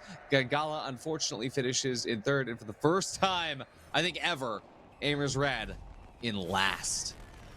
Wow, how the mighty have fallen. Unreal, but it was a strange game, that one. And Burnt Nuggets actually coming out with possibly the most respectable points tally of this group, outperforming Aimers Red even, with a couple of first place finishes back-to-back on Sis and Monaco. They really picked things up after losing the very first map on Skyway, dead last, and now they're alive first. I suppose is the opposite of dead last. Yeah, alive first is a great way. And yeah, I think that I mean, looking at these kills, Atelco having an off game at the end there. Hopefully everything's all right. We do see what is that, 14 kills for them. And then looking at Gangala, actually a very impressive 17 kills on the board. But Burnt Nuggets really showing up, showing off 17 kills. And then at the same time, what is that? My quick maths is failing me, but 7 plus 6 is 13. So 13 kills as well for Godlike Gamer. Overall, Burnt Nuggets not only taking that first place, but also taking the most kills. That is going to be huge for concerning them up to the top. But Godlike Gamer, I'm still worried about their overall, given the fact that, you know, second place, as you said before, might still not be good enough. Yeah, and you've got to give some credit as well to Deserved as a player on Burnt Nuggets, who I haven't seen yet. You know, I'm very used to seeing Palmer, Nagiri, and Norton, but we've seen a little bit of a swap of the roles for this match, and, you know, honestly, Nagiri doing great work on that light. You know, I know him, he's been that medium player for them for a while, and Deserved coming in and doing a darn good job. So yeah, a well-deserved victory, you might want to say, for Burnt Nuggets. He was really pitching in there. Palmer, of course, the rock at the center of that team, making a big difference today. I did not expect at the end of this group to be sitting here praising Burnt Nuggets and, you know, talking about Aimers Red and saying it was a bit of a disappointing showing for them. But that's what happens. You get into these lobbies. Sometimes you've got a target on your back. And, you know, I bet Aimers Blue and Saints One, they're probably licking their lips right now at the possibility of chasing down one of those top 2 positions in the standings. Yeah, can look at this as well. And actually, Honeypack Demon, aka Sugi FPS, power died. Literally, wow. The power cutting out. That is so unfortunate. I've had that happen before, where my internet company just said, hey, the cable in the middle of the road has snapped, and so you don't have internet now in the middle of a broadcast. So I could definitely come through and feel for you there. But hopefully, Yeah. you know, hey, at the very least, you got a little bit of scoreline to help you out. But hopefully, towards the next play day, things will go a little bit better. Yeah, this is one of those things. And of course, it's only one of 8 play days, and it's all for the seeding as well. So there will be times where there'll be higher stakes. This is that's got to be rough, though. You know, no one wants to be losing a game, no matter what the stakes are. Whether it's a really, really high pressure situation or whether it's just one of many days in a group stage. These players are here to win. They're here to get better, and any loss is one that they will, you know, they'll feel it. I'm sure. But of course, nothing you can do about something like that. So he will have better days. But Absolutely. That just wraps up Group A. Ardy, your thoughts? How did that pan out? I mean, it definitely surprised me in general. I mean, to see Aimers Red start as strong as they were, and then on their map pick get 3rd place, and then on the next map they didn't do so hot, and then on the last map they finished 4th. It's like, is this the same Aimers Red? I mean, technically it's not, because Carnifex, but we were glazing Carnifex as well. Did I get that right? The order of the finishing? I know you're the one taking notes here. Yeah. There were a couple of gaps, but yes, it generally went from first to last. And you're right, we were glazing Carnifex. He's a very impressive, very talented player, but maybe it's that sub difference, right? You know, not being part of the main team sometimes has that effect if you're not as coordinated potentially with your teammates. The calls aren't like known as far in advance. I'm speculating here right now. Obviously, Carnifex may know these players incredibly well. I'm sure he does. You know, all these players know each other very well. They play together a lot. But it might just be that extra step of being part of the team that, you know, maybe Atelco and Perzon will feel that they missed Farius a little bit in some situations. You know, but I think overall, individually, Carnifex, a fantastic debut, really good showing. And I look forward to seeing more of him in the pro scene, to be honest. Absolutely. And speaking of big steps, next steps, what have you, folks, we have another group coming up very soon. We've got Group B and Group C coming up, and we're going to take some steps to get them ready after this break. Don't go anywhere.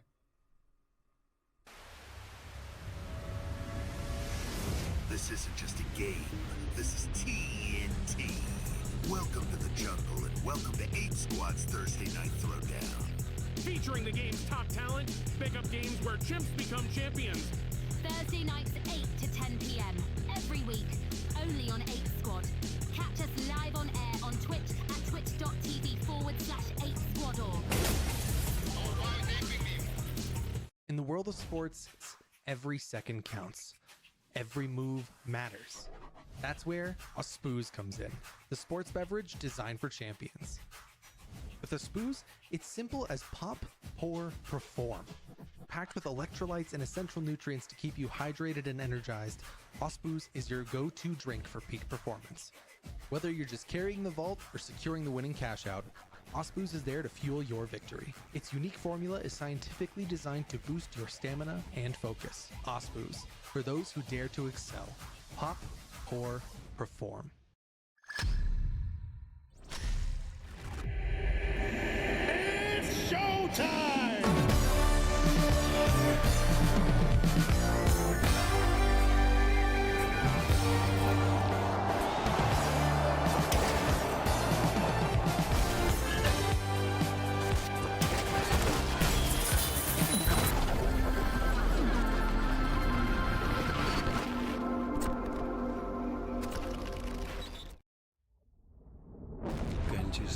The real world can be unfriendly, misleading, confusing.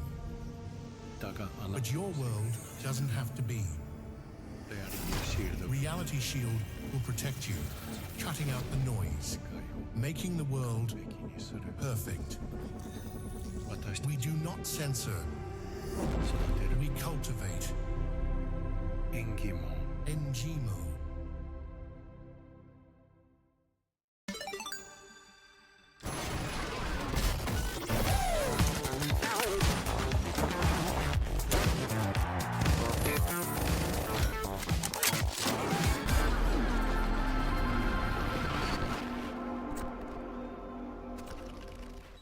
That strange thought you just had, where did it come from? And was it even yours? Our new Series 2000 effectively suppresses third-party influence and eccentricity, outperforming our competitors within the standard deviation of conformity. With the Series 2000, your mind stays in control. Via, we as one. The life giver, the sun, always on, the source of everything that is good. But can it be trusted? Holtau's Sun Insurance will have you covered if the unimaginable happens and the light goes out. Holtau, brighter than ever.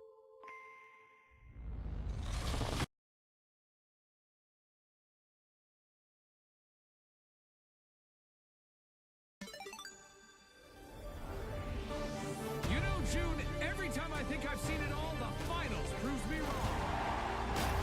What a play! That's one for the highlight reel, Scotty. The next chapter in this epic saga is about to unfold. A storm of epic clashes is brewing this season of the finals!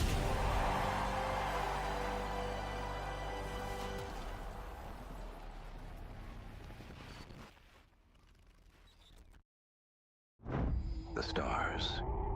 Distant. Watching. When will they arrive? Will your family be disintegrated first or last? Will your family dog become their leader? With Holtau's alien invasion insurance, you don't have to worry. Alto, we got your back.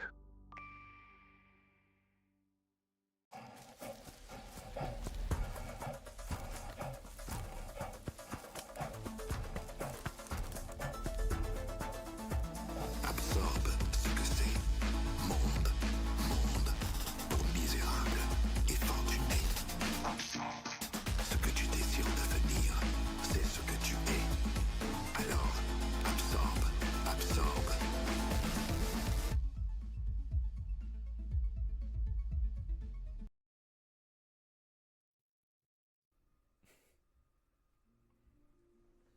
Hello, everybody, and welcome back to the Pro League for the Finals, Season 0, hosted by Pro Hubs, the Finals, and brought to you here by Isolt, apparently, and also all of the amazing spots of the Finals, but most importantly, Marita Supreme in the background. I myself here in the foreground, and Jerry over there in the super foreground. The super foreground? Yeah, that's what I call the does that right-hand mean? side. Your stage right. Well, actually, your stage left, but your audience right. It's great. I suppose I am. Either way, I would consider myself a model for this merch, which you can get, of course, at official final stores. I'm not paid to say this. Why am I being... Oh, whatever. I love the game. Either way, here we are with Group B ahead of us. Let's get this thing back on track, Artie. Yeah, Group B. we And shake off the rust a bit. The blue is relevant because we have Aimers Blue in this group. See, and then we also have the Gamblers, Zesties, and Saints 1. A very high seeded group, I have to say. If you have a look at the standings on the right hand side there, not a single one of these teams in the red. So Zesties in 7th are the lowest. Very rare that they'll find themselves in a tougher group than this, I imagine. Oh yeah, Aimers Blue up there in 3rd place, and you know, Saints 1 also a blue logo there. 5th place, we see Gamblers, who could be blue if they lose a gamble, and then Zesties, who will be blue if they lose these matches and possibly gets a situation where they could be knocked out. But regardless, we got Group B. We're starting out strong on Skyway Stadium, and well, let's get this antique on the road show. As we can see, what is this? Aimers Blue starting off in construction, moving all the way over to the open office for a beautiful fight up against Zesties to start us off. All right, now here we go. So Zesties are doing their darndest to keep these players at bay. Roma having to fall all the way back there. He takes a lot of damage. Aimers Blue, of course, in orange. Sadly, we can't have them in blue. They'll be blue to themselves. Just be reassured by that fact and that knowledge. That cash out, that vault has been spilled, though, and Zesties maybe have to just hold on to this high ground. They're playing for the team wipe here. They don't care about, you know, grabbing the box. Everyone knows you've got to get those kills before you can start marching across the map. And Aimers Blue finally on their way in. We see Rainco running the sledgehammer. Very popular choice nowadays I as love a heavy. it. He's got the win. She just needs to find that first pick. Playing similarly to how a light might play on most teams, and he gets his first pick. Down goes Velo. Out comes the dome shield as well to try and stick that res, but it's a bit risky as the gunfire is coming on in. Down goes Rainka to the gunfire mentioned, and Roma doing bits right now. Finds both of those kills. Last one standing. Has the wipe. What an incredible play from him. Yeah, that was close. That was super, super close. I mean, we look over to the other side as well to see Saints 1. At the very least, you know, they got 1,000 in the bank, but not a single team is looking like they're in real tip-top control right now. Saints 1 looks like they actually might go to try to gatekeep cash out A over in the construction area sponsored by Volpe, but I think Aimers Blue, they are privy to this. They do know that something is afoot.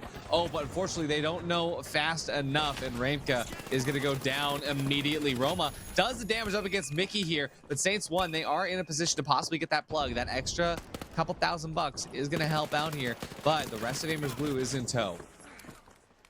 Roma still trying to hold on to this. We see Velo as well in the kill feed. Find one. Ooh. I thought it was a one tap. No, just an assist for someone being taken out there. And he's finding his way in, but his team has been taken down. Deals out a lot of damage there, Roma. Oh, now only on 34 HP. And it looks as though he's found a way round. But now Saints 1 are in the mix as well. And he's taken out there. A wipe going the way of Saints 1, and the Zesties also taken out on the other side of the map. So Gamblers already halfway through their cash outs. Wow, open office actually looking really good over there. And just as you say that, we can see the Zesties on their way to respawn here. A lot of Zesties fans in the chat from what I can see. And I love this, especially getting through this. It's always so difficult to come through. But the Invis Light, the gateway, it's going to be able to port everybody over, including that sledgehammer heavy. Going a little bit of indoor parkour to try to get into a position to shut the Gamblers down. But look at this, all the way up through it. They drop the cash out a little bit closer to them. Velo trying to drop it down into the server rooms, but they're getting stalled out by the gas. Yeah, this isn't as low as it goes just yet, but that gas is causing problems. Of course, Chopper being taken out already as well means it's going to be very difficult for them to try and defend or get this steal under their belts. In come the players of the Gamblers, missing critical shots here. Aimers Blue, in fact, showing up with the dome shield, but they are forced off of that still. The third party not successful, bounces down onto a jump pad, and all of these kills right now are inconsequential. Plenty of hammer action. Roma finding Kiriki as the whole of the gamblers get wiped, but they got the cash they needed, so they'll be more than happy with that. Oh yeah, and that's the thing. When you're running sledge winch heavy, it is such an explosive approach, but if you can know how to avoid that like Gamblers did, then it really comes into your favor, because when it comes to playing for time, that's all you got to do when you are in control early on. Gamblers are going to respawn right in the way of Saints 1 here, but a well-placed gateway is actually going to take them up and over the top as Saints 1 tries to recoup back over towards their cash out. And weirdly, I feel like this is the second time we've seen a Skyway where a construction cash out is just completely uncontested for the final minute. It's so weird. People just really don't. They feel like they need a lot of time to dismantle the construction defense, perhaps. Oh dear. I don't think that was intentional. That cannot have been intentional. See, me personally, I just wouldn't have that happen. Yeah, you'd just be better. You know? Yeah. Kiriki, DW, what happened there? I think they expected there to be some vent, and it wasn't there. So, yeah, lesson learned the hard way, I suppose. Well, we'll see what happens now. It looks like Zesties are at the very least trying to figure out the best positioning onto the cash out. They're taking that early control of the cash out area right now as Gamblers run out underneath them, actually unaware that Velo was just standing above them with a death stick. But we can actually see Cash Out C over to State, sponsored by Volpe, being held out by Aimers Blue, and Gamblers, well, they're about to come and take their share. I like it. I also like the jet engine skin on the minigun that Foden is rocking. One of the first miniguns we've actually seen today. It's definitely picked up in popularity on NA, yet to cross the pond to quite the same extent in Pro League. But we have Foden jumping on in. That gateway, of course, all of the movement that you can afford your minigun heavy has to be spent on him to mitigate that spin-up cost. And, of course, dancing around with this little tech that allows you to kind of spin up a bit more quickly and kind of pop round corners. You can hear that slowly rotating drum as it's just doesn't really find anyone on the other end of it until finally Kiriki in to finish that one off and taken out there by Roma. Roma finding a second one as well as Gamblers are wiped by Aimers Blue. A solid defense of the estate. Oh yeah, I mean, the estate is always going to be one of those areas where if you just know how to set up, you know how to play it, it's always going to come out in your favor. And for Aimers Blue, we've always seen them do well here to get that early damage, the early pressure, and then knowing how to prevent them from coming out to the side. You can actually see both of those side houses are actually fully intact here. It's a mistake that a lot of teams make where they break them out early, which actually kind of invites teams to go into there and play around them. But for Aimers Blue, they just know how to kite them around perfectly. Aimers Blue look like they're sitting fairly pretty as well. I don't think the Zesties are going to go for them. They're going to attempt to come a third party on D. If this objective stays in the hands of the Zesties, which is entirely possible if they play their lives smartly, they are skirting up these stairs and avoiding confrontation, maybe letting the two third parties, the second and third parties really, I should say, take chunks out of each other, then we could end up with a very tasty final wave of cash outs where pretty much everyone will be on the same amount of money, but there's still time here, and of course, the fourth party, perhaps, of Aimers Blue might have a thing to say about this one as well. Oh yeah, we'll find out. Cash Out D getting started off strong here. Gamblers are kind of just waiting. They're biding their time as Saints 1 starts to steal. This actually could get Gamblers into a good position. You can see Zesties jumping out. And Air Shoes mine takes out Sioper. That's unfortunate as Velo takes out DW. Kareki's gonna get the final blow onto Air Shoe here. Velo, unfortunately, out of nowhere, gonna get taken away. That's going to be the Zesties getting wiped out here. Kareki reses DW. Fallen going to go out here. Kareki grabs another shot onto Mickey here. But at the same time, all of this damage for not any closer to the steal. Gamblers unable to make progress towards the point. And I think it's still going to be Saints 1 that comes out at the end after all. But we can see DW Fallen. They're still making their way in. But that gas is oppressive. And without any bit of fire to deal with it, Emilian, he dies in the gas, but it's not going to matter. They actually bought enough time with that gas. to get the cash out. I love that. Wow, the gas really doing Saints 1 a solid there on both ends of the spectrum. Killing the Zesties as they attempted to defend their own cash out as well. You know, the first question that was asked of the Zesties there, they didn't have an answer for, which is really rough, honestly. And now they're in a situation where they're dead last.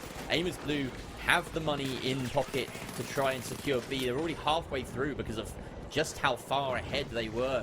And only 5 seconds left of regulation means that actually this may well be the only objective left in play at the end. Saints 1, though, coming in with that steal. They were very successful at it only a minute ago, and they're successful again. What is it with these steals from Saints 1? They just seem to be perfectly timed on. Yeah, everything just seems to be just going extremely well for Saints 1. And this is in a way that you can't really strategize around. This is just getting really lucky in terms of not only the third parties, but where teams are positioning themselves between the fights. And Velo really, unfortunately, has not been able to make impact with that sledge. I doubt we'll see it come through in future maps. I mean, he takes out DW here, but yet again, we see the Zesties unable to position around him effectively when these cash outs are in such intricate situations to the side. And this game also, we're actually subtracting a vault. Vault 6 hasn't even been open. We're about to finish out with Vault B here, going the way of Saints 1. And, well, I mean, it looks like the proof is in the pudding, but Gamblers... Wait, did they start that early enough? They might have it. Oh, no. Oh, Roma! Roma! With 3 kills! How does he do that? They all came. They all got confirmed in that final 2 seconds. Unbelievable. And, you know, Roma, congratulations, but you've just done Saints 1 a massive favor there. Wow. I mean, to be completely honest with you, I wasn't sure if Saints 1 was going to be in a good enough position to make this work out at the very beginning, right? From everything that we saw, it looked like Saints 1 was on the struggle bus. But then, hey, their first cash out in construction completely unguarded, completely left alone by everybody else. Next one in the hospital, or in the in the business office. Hey, we got gas mines. What are you gonna do? Go in the gas? Everybody else did, and then going through to just to steal. Like, hey, you guys are having fun in the market district without us. We want to come. Gets the steal. Everything's fine. What a perfect game for Saints 1. Yeah, there's minimal effort exerted and maximum reward. And honestly, Roma, I did maybe give him a little of a bit of a backhanded compliment at the end there. So, you know, oh, he's just done Saints 1 a massive favor. He was playing for his own team as well. The team stealing would have surpassed Guaranteed them. second. So, yeah, he just secured his team a second place finish there with a brilliant 3K. I don't think I've seen a 3K come through that quickly from a light before. Usually that's like, you know, a C4, an RPG or something that kills everyone at once. But yeah, from an XP, those are rare. Though, yeah, to get all those headshots, especially the fact that he was so close to everybody there, all the shotguns didn't even touch him.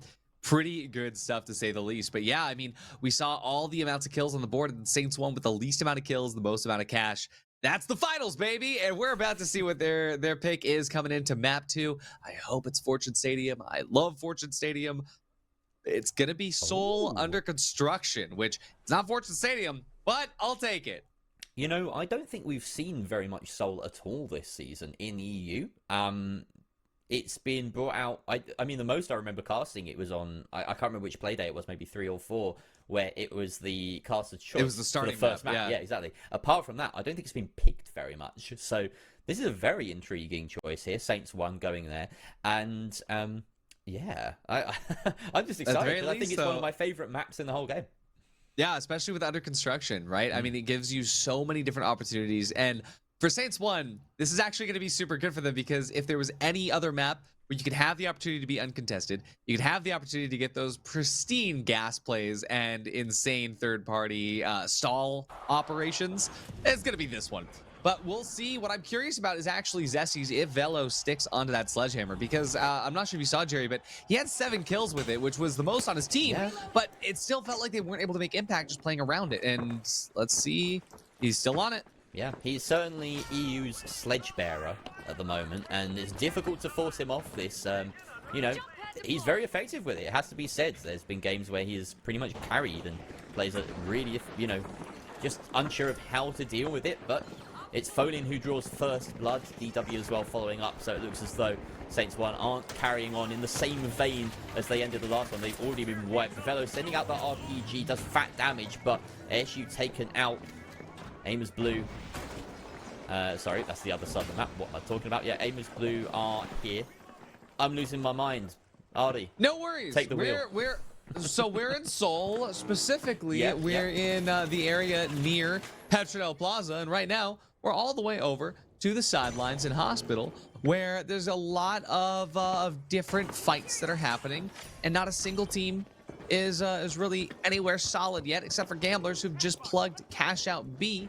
And Vault 1 going to be moving slightly over to the side there. Let's find out where that Cash Out B is. It looks to be over by the apartments.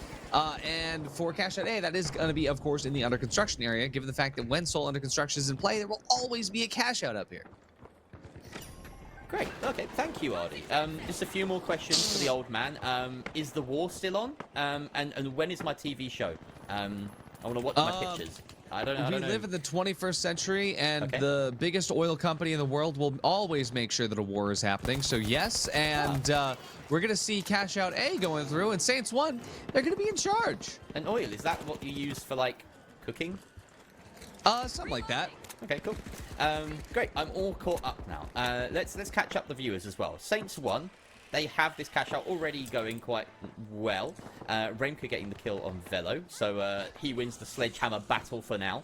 And B also even further progressed now by Gamblers. Enemy down, team wipe. Airshooter decided What is it's not happening? worth it. I don't know. There's some What is weird happening? gameplay. Weird gameplay.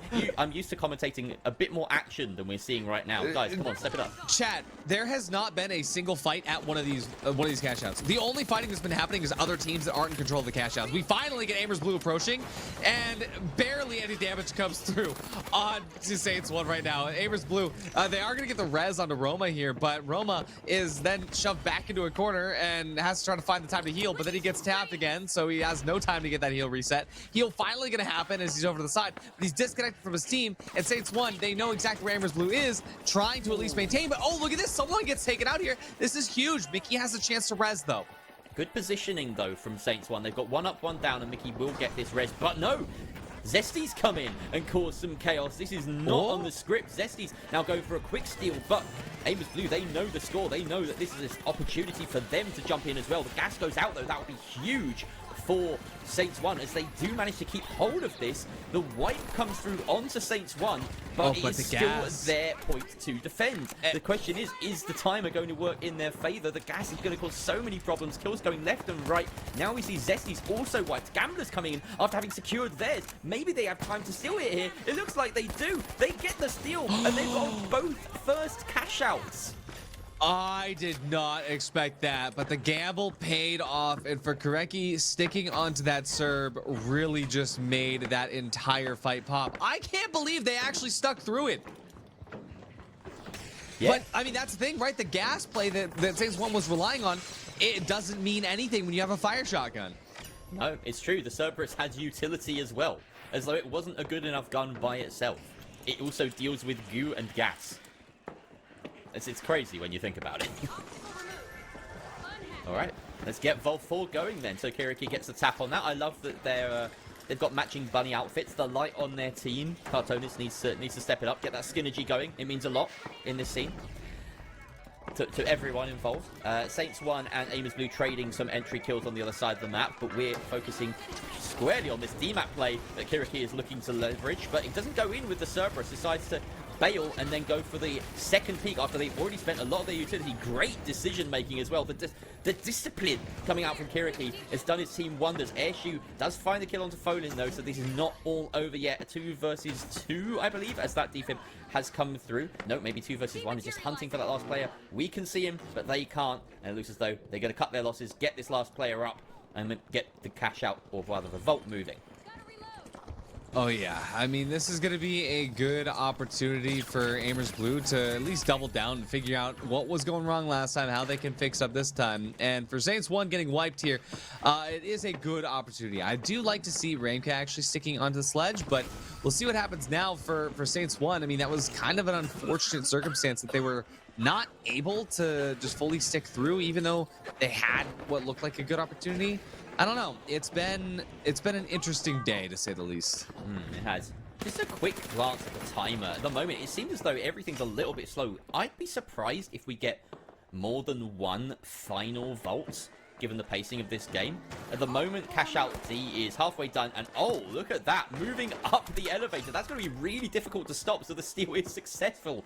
Unbelievable, they managed to winch it over onto that, and now it's in a completely different playing field. That's just smart play from the Zesties. I gotta give it to them. That's unreal. Let's see.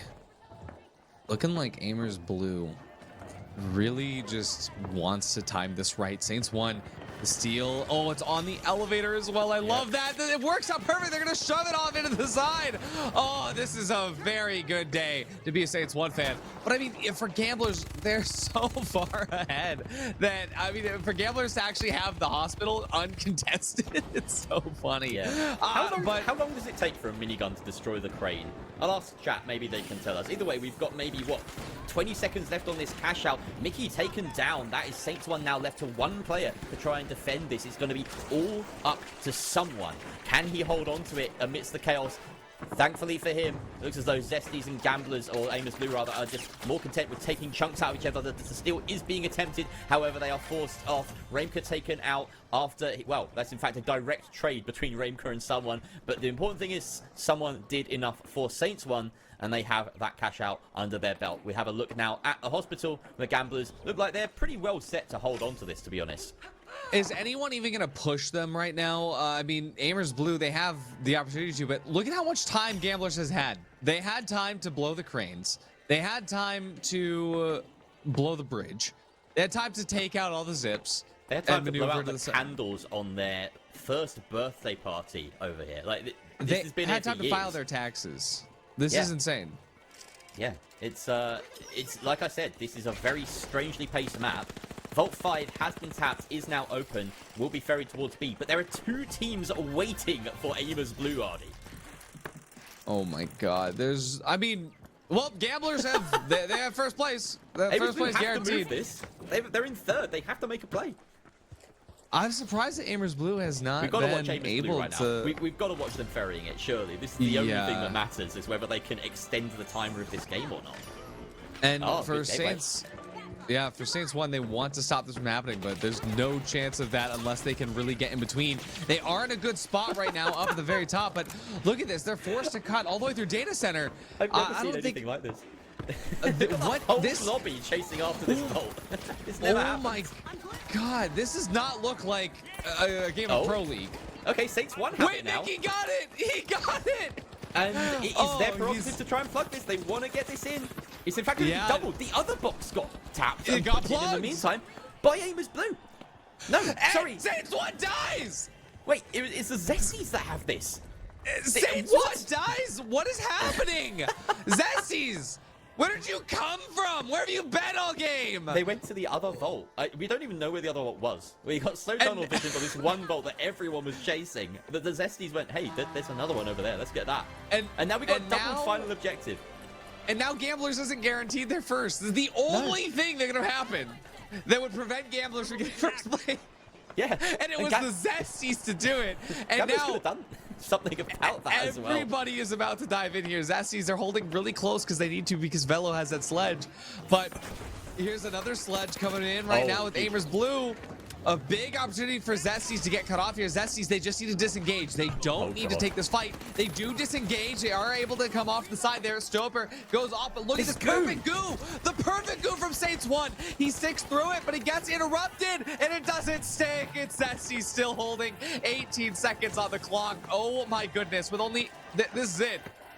Well, that there's goo no is way. still in. That goo is still in place. Gamblers could come in. 10 seconds left. But the question is, can Velo mark his way? Can he demolish his way through? Yes, he can. He destroys goo. He destroys bodies. Velo even destroys Airshoe with the gas mine. His own teammate at the end. He doesn't matter. He's just taken construction for himself and the Zesties with one of the wildest games of Soul under construction I've ever seen, Hardy. Chat, you have to understand, Jerry and I pride ourselves in being very analytical and very like able to stay on top of things. I don't even care about the score. Burrito, cut to the cams right now.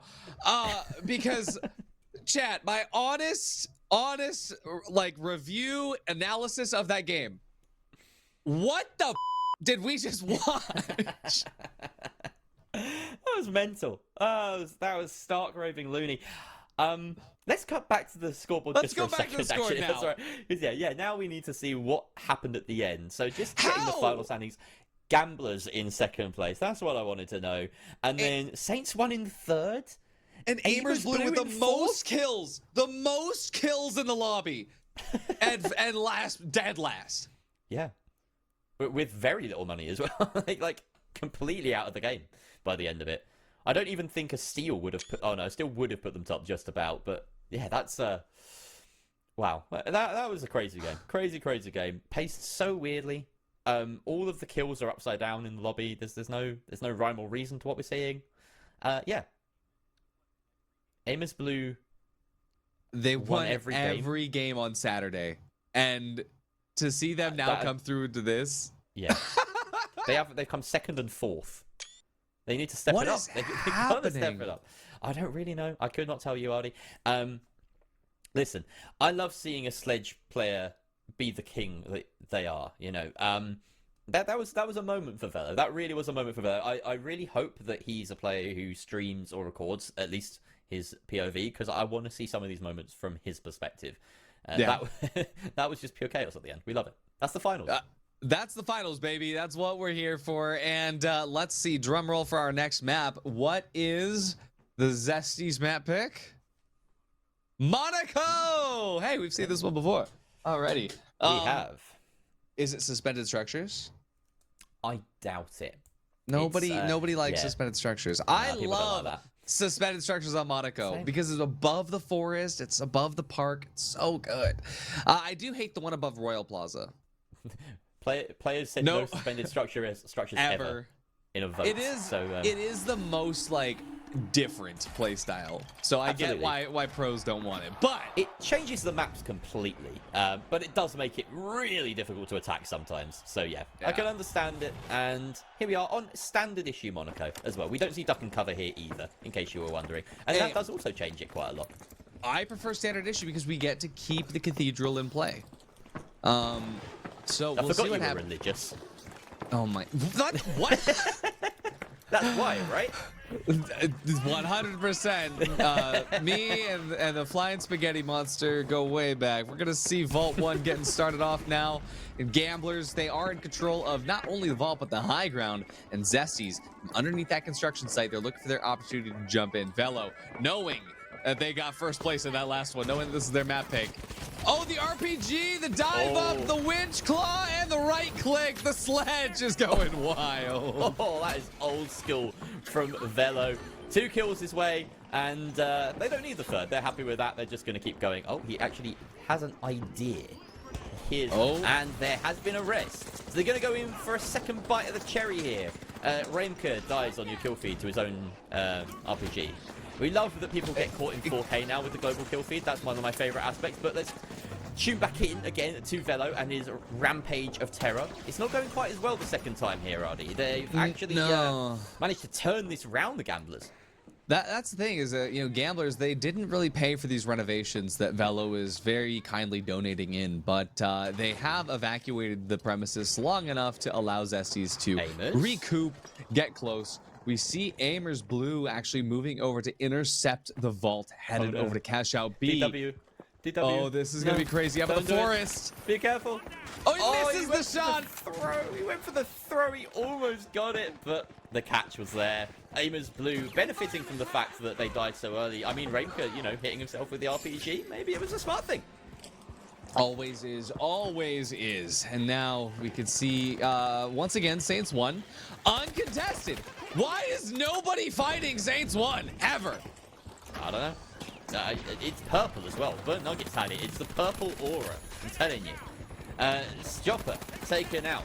And Roma continuing to beam his opposition here. Can't find the second, but Velo gets a nice two-piece off screen. That's going to leave Roma Gamblers in a really tough spot. What's happening with Gamblers, Artie? They're moving into A. They're moving into A. We're going to get a fight with Saints 1 and Gamblers in the midst of this fight between Zesties. Oh, this is crazy. Zesties looks like they're fine. They wiped out Aimers Blue. Now it's time to see Gamblers. And the damage has already been dealt there. It's just down to Mickey. As Gamblers have moved in, they've figured out their path of approach. Fallen going to be starting to steal. They know that it's going to force Mickey to come out. Up for the top, though. Mickey going to try to deal damage, but there's no way that Famas can output enough time. Sometimes you just don't have the right tool for the job. Famas can't do it, unfortunately. Good bit of squatting going on there as well from the heavy on the Gamblers, just to make sure all those headshots weren't headshots. So, well played. It makes a little bit of difference every time. Do your squats when you're stealing, ladies and gents. Emilian going very deep here to try and secure the kill onto his opposite number Folin, but Kiriki is there to get the trade back, and that is a wipe onto Saints 1. The damage is done. Gamblers had that steal, and now we go over to the other side of the map. Remka's sledge fight, but there's only one winner every time. It's Velo. He just seems to be the better hammer.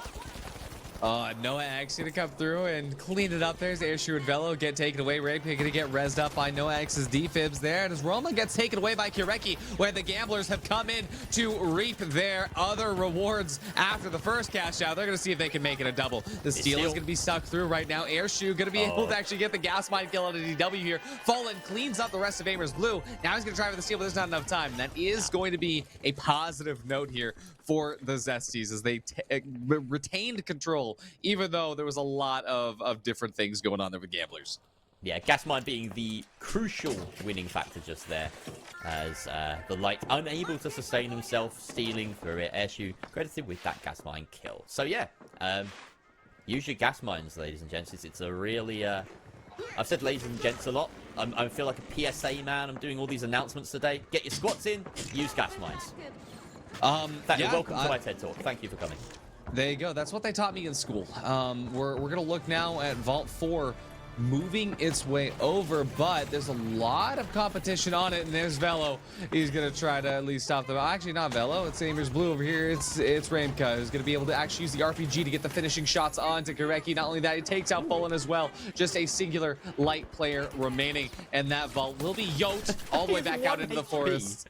At 1 HP, he doesn't care. Renka's like, I have one job. It is kill. I simply will not die. And to be fair, it worked. You know, his opposition just wasn't tuned in to the fact that he was on 1 HP. Saints 1 and Zesties fighting it out over Cash Out D all the way over to the side. This is one of the most difficult ones to hold. It's going to be a fight on Grandma's house, but the Cash Out is all the way tucked in the corner, all the way out in the pocket.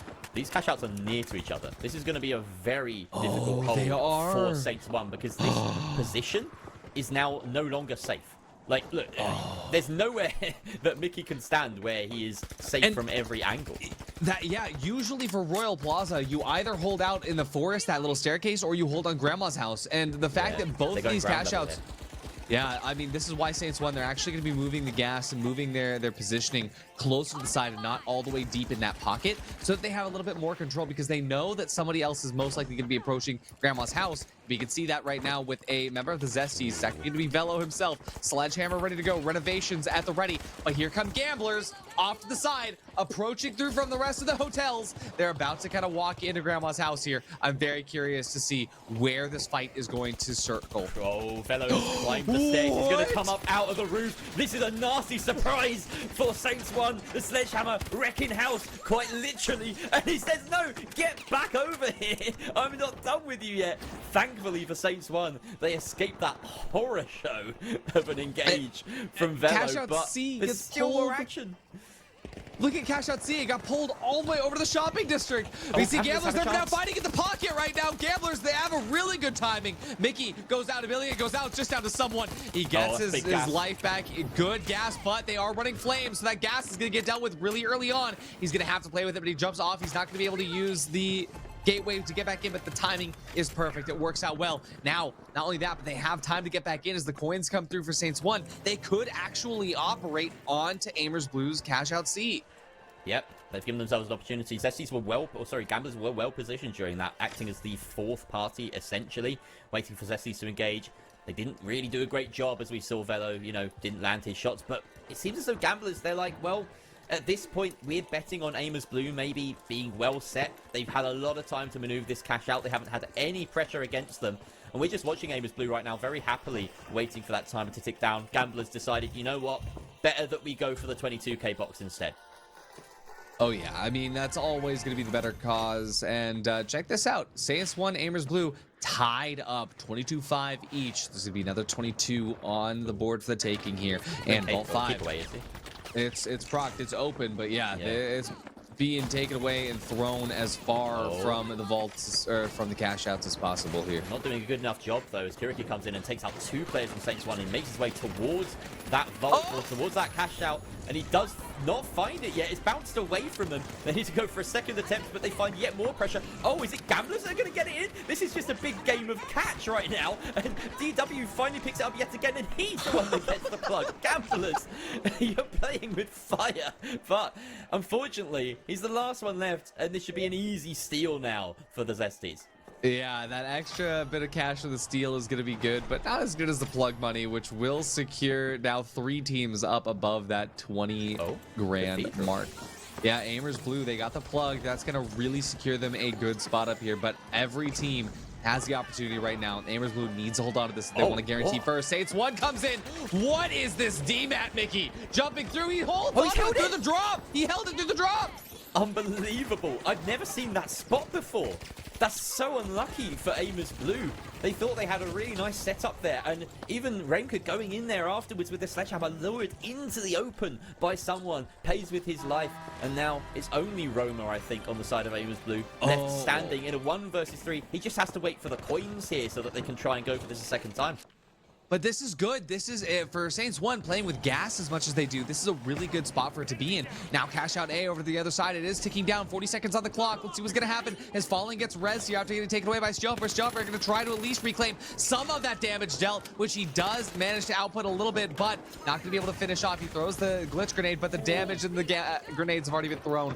Yureki going to take him out there. Now only 1 member left for the Zesties. We'll see if they're going to be able to hold on for much longer. The glitch mine holds up. They think maybe the light's alive, but no, he's taken away. They are going to be able to hold this out as ZW takes a steal, but now here's Zesties. They're on it. They are going to hold on.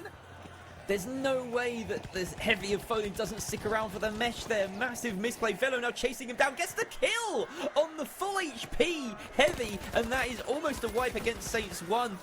Or rather, not against Saints 1. Saints 1, in fact, coming out with the final cash out on the other side of the map. The Zesties as well in a firm second place. Wow. Such a close game, but now Saints 1 feeling much better after a rough soul are back on top. Purple. Horrible. Is that what you're saying? It's horrible? Purple. The purple team of Saints 1? The color purple? Purple. Check that out. 10 kills on the board once again. The bottom of the kills, the top of the count. What is happening today? It's Freaky Friday. It's opposite day. Whatever you want to call it. The script is being flipped constantly today. Constantly. So almost top of the lobby. We want to give a shout out to Velo with the 8 kills. The Heavy making a massive difference as we, it's very easy to spot when a sledgehammer is doing something very impressive. DW though, gotta feel sorry for him. 9 kills, bottom of the standings. Yeah, I gotta say, we were talking about Velo's sledge, and Velo usually very much a good performer with that sledge. In the first map, we were like, hey, maybe he'll change off of it. Stuck through it, it paid off. I mean, we saw all of the reckoning. I don't know how much debt Velo is going to be in for the amount of property damage that he is now, caused to the city, the country of Monaco. But it is what it is. It is what it is, as they say. And what it is right now is Aimers Red and Aimers Blue having a rough day. It's not a good day to be an aimer.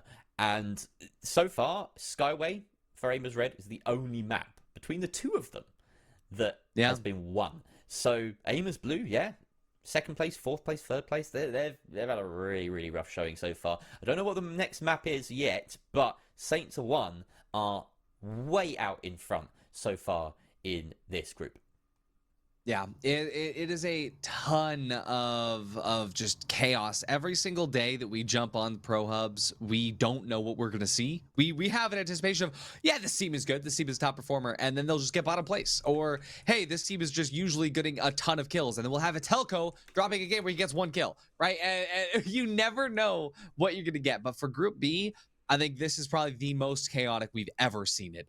And we've still got 1 map to go before we've seen the end of Group B. There's 1 more play day left after this on Saturday. And so whatever happens in the next one is going to be super important. We can look here to see Zesty's 1780. It's a good score line, but 1780 is still something that could be overtaken, right? I mean, I think that for now, given the fact that there is only 1 play day left, we'll have to see how Reset does later today. If Reset and Divine Dead do particularly well, it could be scary if Zesties doesn't get a first place finish. Well, bear in mind, before today even started, all of the teams below Zesties were there anyway, and they are playing in Group C. So they could climb up, but I think it's unlikely.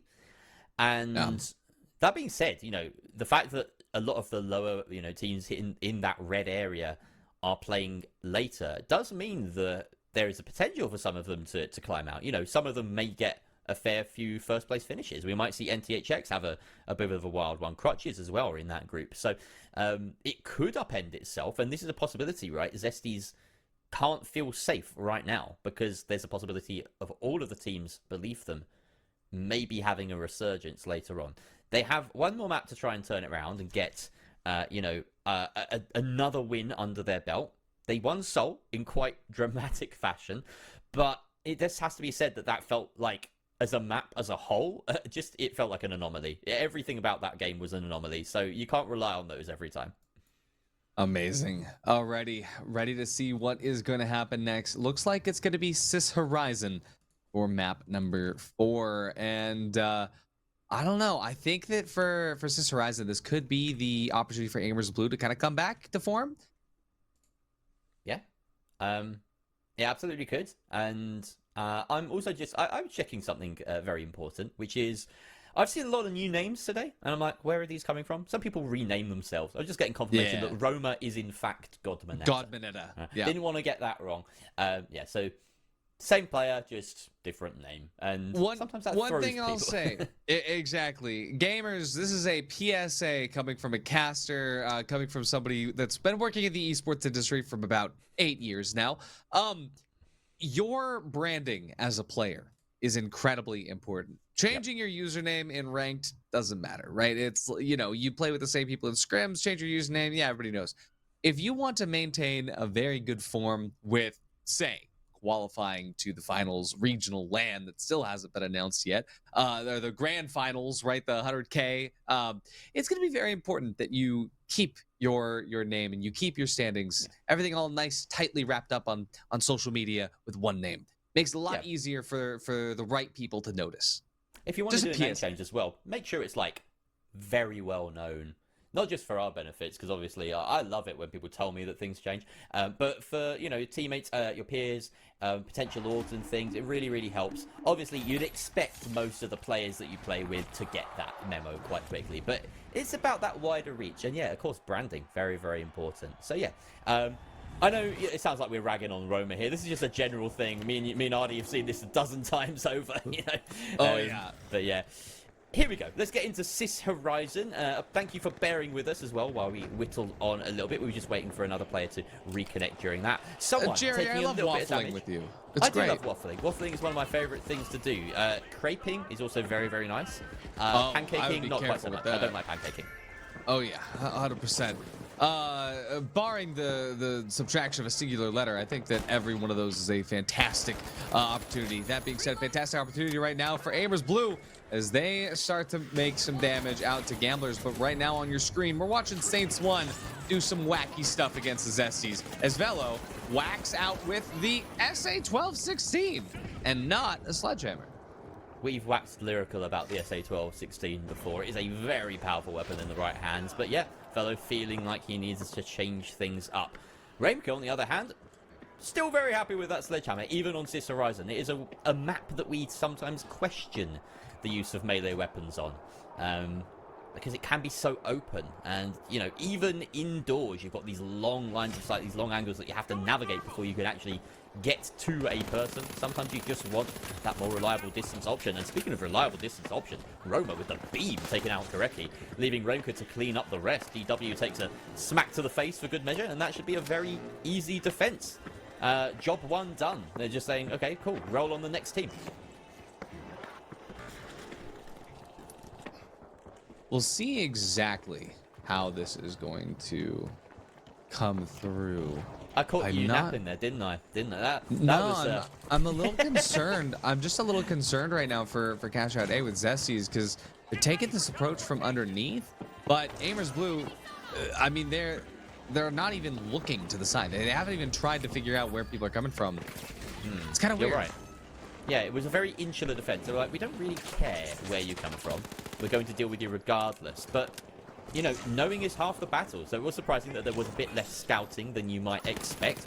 Joppa holding back. We've seen him do incredible things with this XP, and he continues to impress, taking down Raimka. Noah X gets that res, but Joppa takes down Noah. And then they're easily able to finish off the Sledgehammer, who almost manages to finish off that heavy. But in come the Gamblers. Third parties extraordinaire. They love a good one of these, and Folin, rocking that minigun, will be jetting his way towards the cash out, throwing that dome over Kiriki. Very nicely timed. Revs up to try and protect him through the seal. They fall off. Confirm the kill. DW with the M11 will do the job, and that mesh shield, which we only really see Folin running in this lobby, does its job. Oh yeah, I'm very curious for Gamblers to actually hold on to this outside of the gas, but I mean, hey, you gotta gamble on the gas sometimes, right? We're looking at Aimers Blue now, trying to get back on the board when they respawn. I mean, at the very least, hey, you played your life, but at some point, you gotta understand, the coin is just gonna be the better opportunity. I love that about the zip lines with the mesh. It's one of my favorite things to see. It's like, this is the perfect tool for this situation. I will not take any damage, thank you very much. Here we go. Once again, jetting their way towards cash out, or rather Vault 3 now. Saints 1 have already tapped it, playing from above. This is actually going to be a very difficult position for them to assault from. I feel like Saints 1 have set themselves up very nicely. I want to see a good opportunity for Saints 1 to like actually hold on to something and get challenged. I want to see them actually get you know, fought by everybody, because for Saints 1 it's just been such a chill day. I mean, they've had their fights. They've had more fights this game, granted, compared to the other ones, but at the same time, I think that people are kind of realizing, hey, they've been a little bit good. Zesties still struggling to make any impact. Saints 1 start. Zesties, maybe you just come for the third party now? That's a massive indecision there. We saw Folin deliberately abandon the totem to try and chase it down. Maybe the call was from Kiriki to just go for it, but Folin says, no, you know what? They're too well set. We want to go in as a 3. But yeah, that's cost them a good 20 seconds there. Really rough decision making as a team, unfortunately. They don't know there's a player tight on their left as well. Saints 1, who's that, Mickey? As the medium, stays around, doesn't get the kill, goes down to a smidgen of HP, but that DMAT, we've seen it bail you out of a million situations. You can close up the wall behind you. Oh, but DW, he's got the better of him, outthinking him, finds him on the other end, and now it should be a clean 2 versus 3, and the opportunity to go for a steal at the other end of it. Oh, no! Was that a kill? It was. Yeah, no, it looks like it. No, he backed out through the gateway. Okay, that was confusing. Yeah, I think we came out third person at the same time. Yeah, but Gamblers are starting onto this, and look at how Emilion is actually still able to hold on to this. I mean, given the fact that the rest of Saints 1 is trying to approach from the back, they have a really good pinch right here, but Emilion, he's cut off a little bit by his own set of destruction that's come through. Aimers Blue looking for an opportunity. Unfortunately, they get stolen from on the other side of the map there. Zesty's in control now. For Saints 1, they've held off the fight long enough. Yeah, and Gamblers down to 2 yet again. Trying to recuperate, regroup. They do have about 40 seconds, so absolutely enough time to go for a final attack. But of course, these gas mines are going to prolong things. Just throwing away that fire barrel. Don't want it to have anything to do with their hold. Of course, fire burns through the gas. In case you're new to the finals, we've got a lovely kind of little physics engine in this game. There's a little bit of a rock, paper, scissors. Mickey taken out by Kiriki, as at the moment Stage 1 are playing the we fight separately strategy. They are playing for 3 1v3s, trying to burn through the timer as much as possible. Unfortunately though, Emilian is the last pillar of that defense, and Gamblers just deathball their way through every member of Saints 1, and they have enough time to confirm the steal. Great play, but Saints 1, I've got to question that strategy. Yeah, it's been quite interesting to say the least, given the fact that Gamblers just keep getting lucky this time around rather than, you know, some of the others. I think it's finally their time for those gambles to pay off. But Amers Blue, through their struggles that they've had in this game, they're still doing really well. And Zesties has just been at the bottom of every one of these engagements, where it looks like from the very start, Zesties just does not have a grip on this map, even though this is their pick, right? Yeah, it is, and we've got a bit of a fight going on over a vault. It seems as though Amers Blue have gotten the better of the Zesties, who are still languishing in last place with very little money to their name. In the meantime, Gamblers have been pretty much uncontested, tapping and moving Vault 5. Zesties cleanly wiped out eventually there by Rain Pierce. Vela was the last man standing. The Heavy as the last man standing is always a bit awkward because, you know, stomping around and trying to kind of find those totems can be a little bit hard sometimes if you've got a whole team bearing down on you. Let's see. B about to get jumped on here. Amers Blue, they wait for the time. Oh, but it misses. The winch is not there when it needs to be. We see Zesties over to the background. Unfortunately, still not able to come in and make an impact. Looking at Noah X, just trying to res up. Hopefully, they've got a little bit of time here. Looks like they will. They're going to definitely wait for coin for the other guy, but Saints 1. They are here. They're fighting. They're not going to find him. They've gone the wrong way. Noah X hears them as well and takes a bite out of their backs. As it's a 2 versus 2 over on cash out B. Noah trying to find an opportunity to get the res. He will slow res right now as Raimka just covering a little bit further ahead.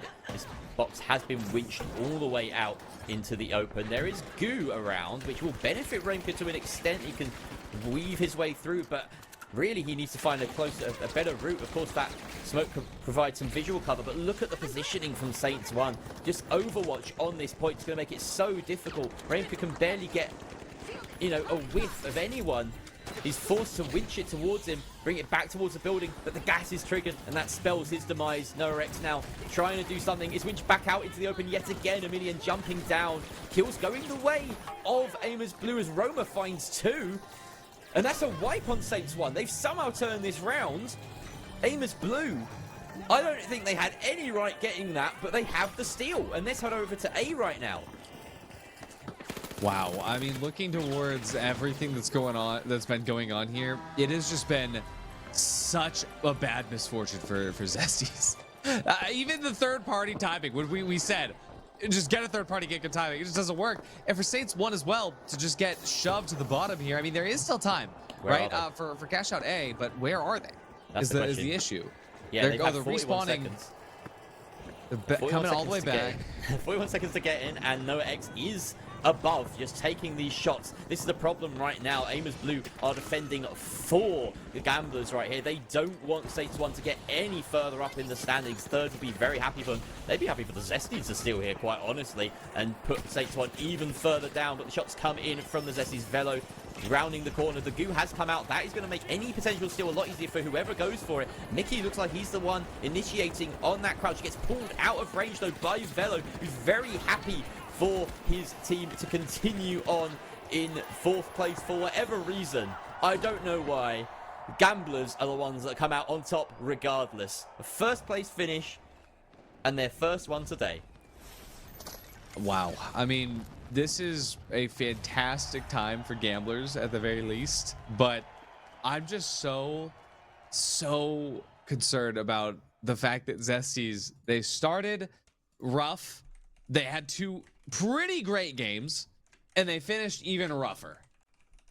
I think it just comes down to, you know, just, I mean, of all the games that we've seen today, of just chaos, this one felt more controlled, more connected. Yeah, it did. And Roma Look at that, 13 kills. That's Wow. the lights. Incredible stuff. Kiriki not too far behind as a medium with 11 kills. Like, that is where the heavy lifting was done for the Gamblers. And we talked about the impact of having a medium on your team that can frag out. You know, you expect the light player to be the one maybe getting more of the kills on your team. Like, the medium's kind of the support player in the finals to an extent. But yeah, if you can do it all, then go ahead. That is a really impressive performance from Kiriki. Yeah, I'm just pretty surprised at how each one of these teams had been given an opportunity to perform, right? I mean, even Zesties, they were given a good opportunity to perform. Gamblers, they took an opportunity. Every one of these teams finished in a decent spot. And do you, for the overall standings, I know, again, you take the notes. Which team finished the worst of all four today? Well, I think it was the Zesties that had 2 fourth place finishes, but they had a first. Amers Blue didn't win a single match either. So having won every match on Saturday and then not a single one today. They got close. They got close, but damn. Yeah, it's a weird one because they are also, you know, a team that you expect to see in the top 2 of the standings. Like, yeah, they should be winning at least one. And this is going to shake up the standings quite a lot. Like I said, it's a bad day to be an Amers fan in general. Blue or red, whichever side of the coin you pick.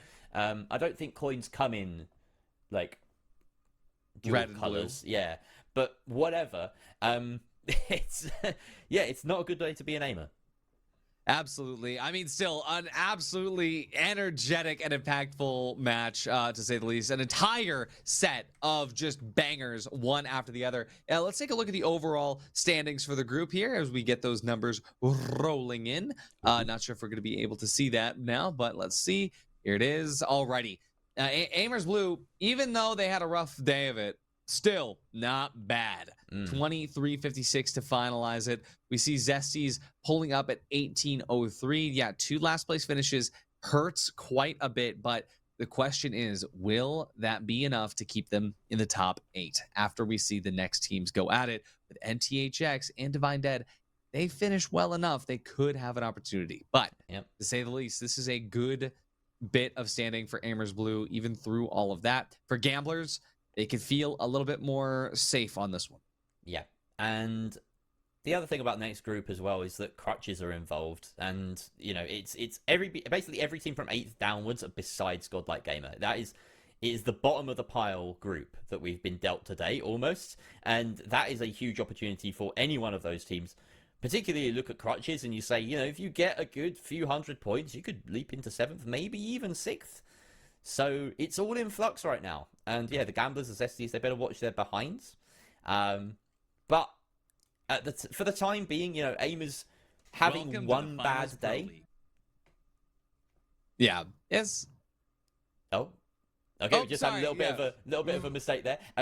For the Amers having one bad day. Yeah, Amers having one bad day doesn't make a huge difference because they've been performing so well throughout the season. There we go. End of sentence. End of sentence. Now we can get, absolutely. Well, hey, we're going to hope that the teams coming up in Group C don't have a rough day, but hey, at least 2 people are going to be very upset after the next 4 games. So don't go anywhere. We've got some more finals action coming to you with Group C of EU coming up after this.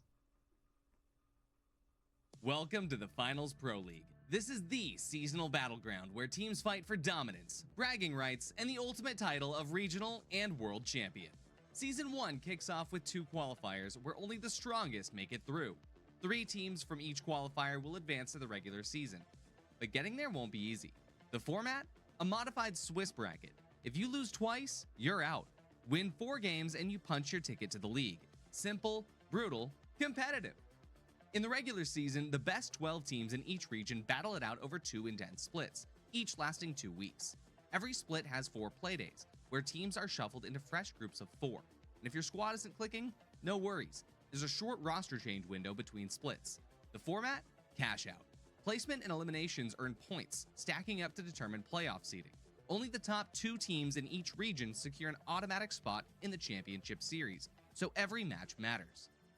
Out of the regular season and into the regular playoffs. The top 8 teams from the regular season start in the upper bracket, while the bottom 4 teams wait in the lower bracket, hungry to fight their way up.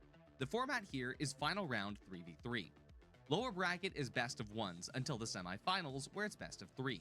The upper bracket is best of 3s until the finals, which are a best of 7 showdown.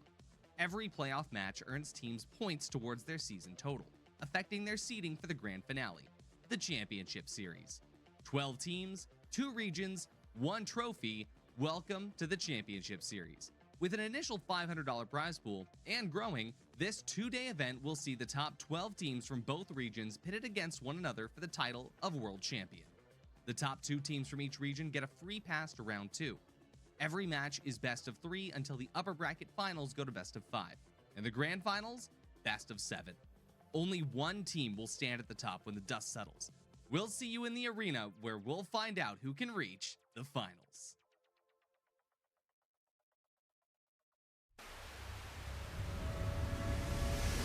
This isn't just a game. This is TNT. Welcome to the jungle and welcome to 8 Squad's Thursday Night Throwdown. Featuring the game's top talent, pick up games where chimps become champions. Thursday nights 8 to 10 p.m.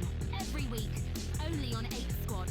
Catch us live on air on Twitch at twitch.tv/8squadorg. In the world of sports, every second counts. Every move matters. That's where a Spooze comes in, the sports beverage designed for champions.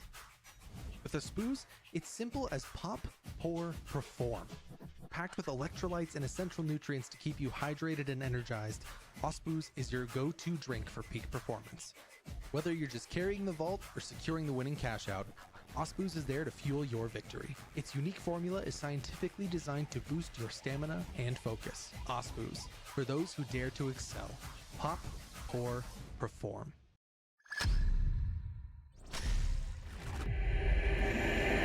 It's showtime!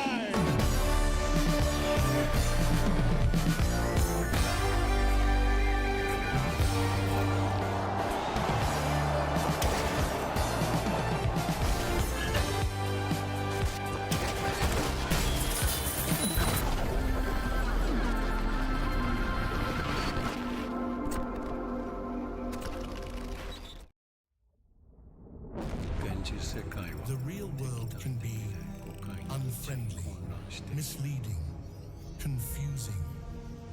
But your world doesn't have to be. Reality Shield will protect you, cutting out the noise, making the world perfect. We do not censor. We cultivate. Engimo.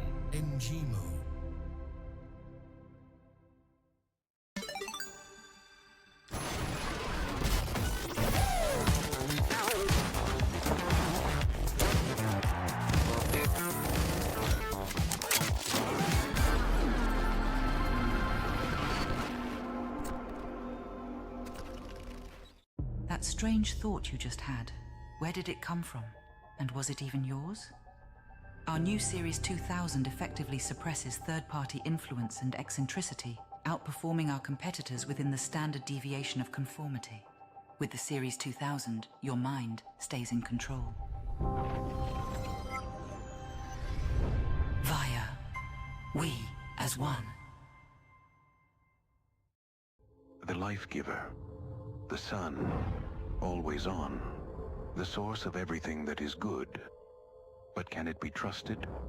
Holtau's Sun Insurance will have you covered if the unimaginable happens and the light goes out. Holtau, brighter than ever.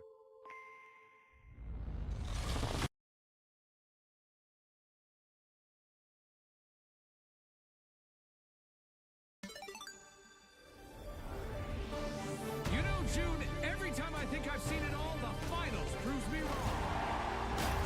What a play! That's one for the highlight reel, Scotty. The next chapter in this epic saga is about to unfold. A storm of epic flashes is brewing this season of the finals!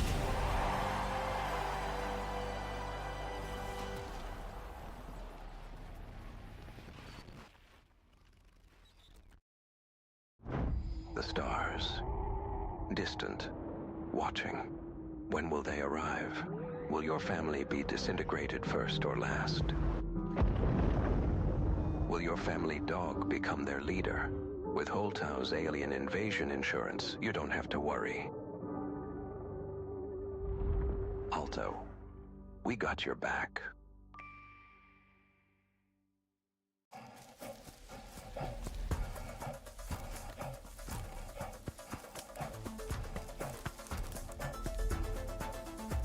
Absorbe ce que c'est. Monde, monde, pour misérable et fortuné. Absorbe ce que tu désires devenir, c'est ce que tu es. Alors, absorbe, absorbe.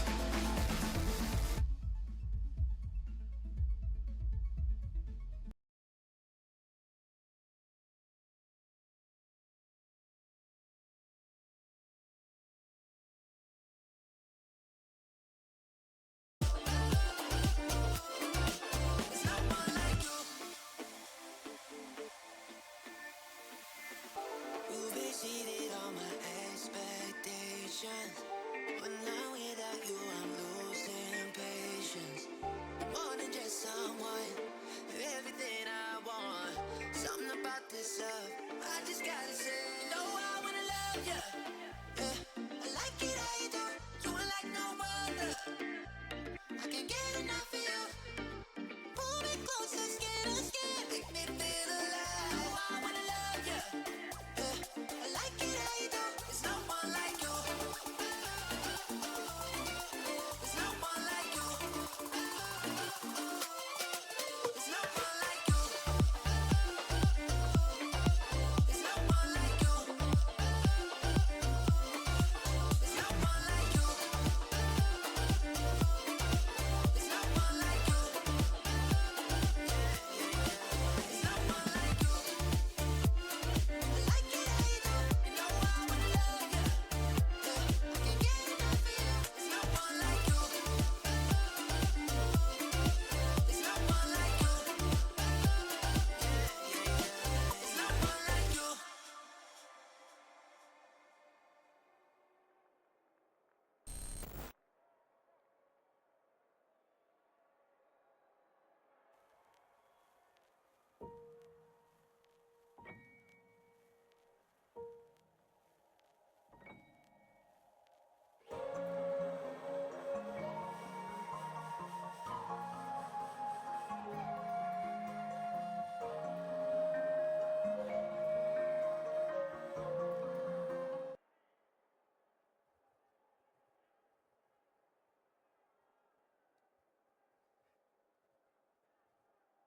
Hello, everybody, and welcome back. It is Playday number 7 here for the EU. We've watched Group A, we've watched Group B, and Jerry, now it's time for whatever comes after B.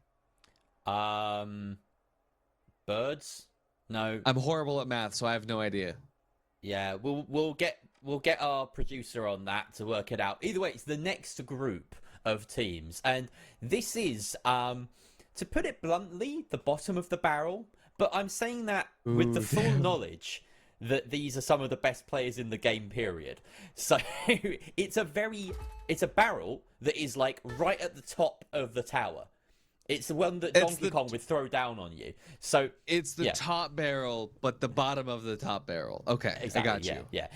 What I mean to say is we've got teams ranked 8th through 12th right here, besides Godlike Gamer, who sit nice snugly in the middle. They played earlier. Crutches, Divine Dead, NTHX, and Resit are our teams that are ready to get going. And yeah, it's a really important day for them because this is an opportunity for many of these teams to shine in lobbies where, you know, they may have suffered before against the likes of Etelco, against the likes of Noah and other players in EU that just have made a name for themselves and are right at the top of that ladder, or barrel, I suppose.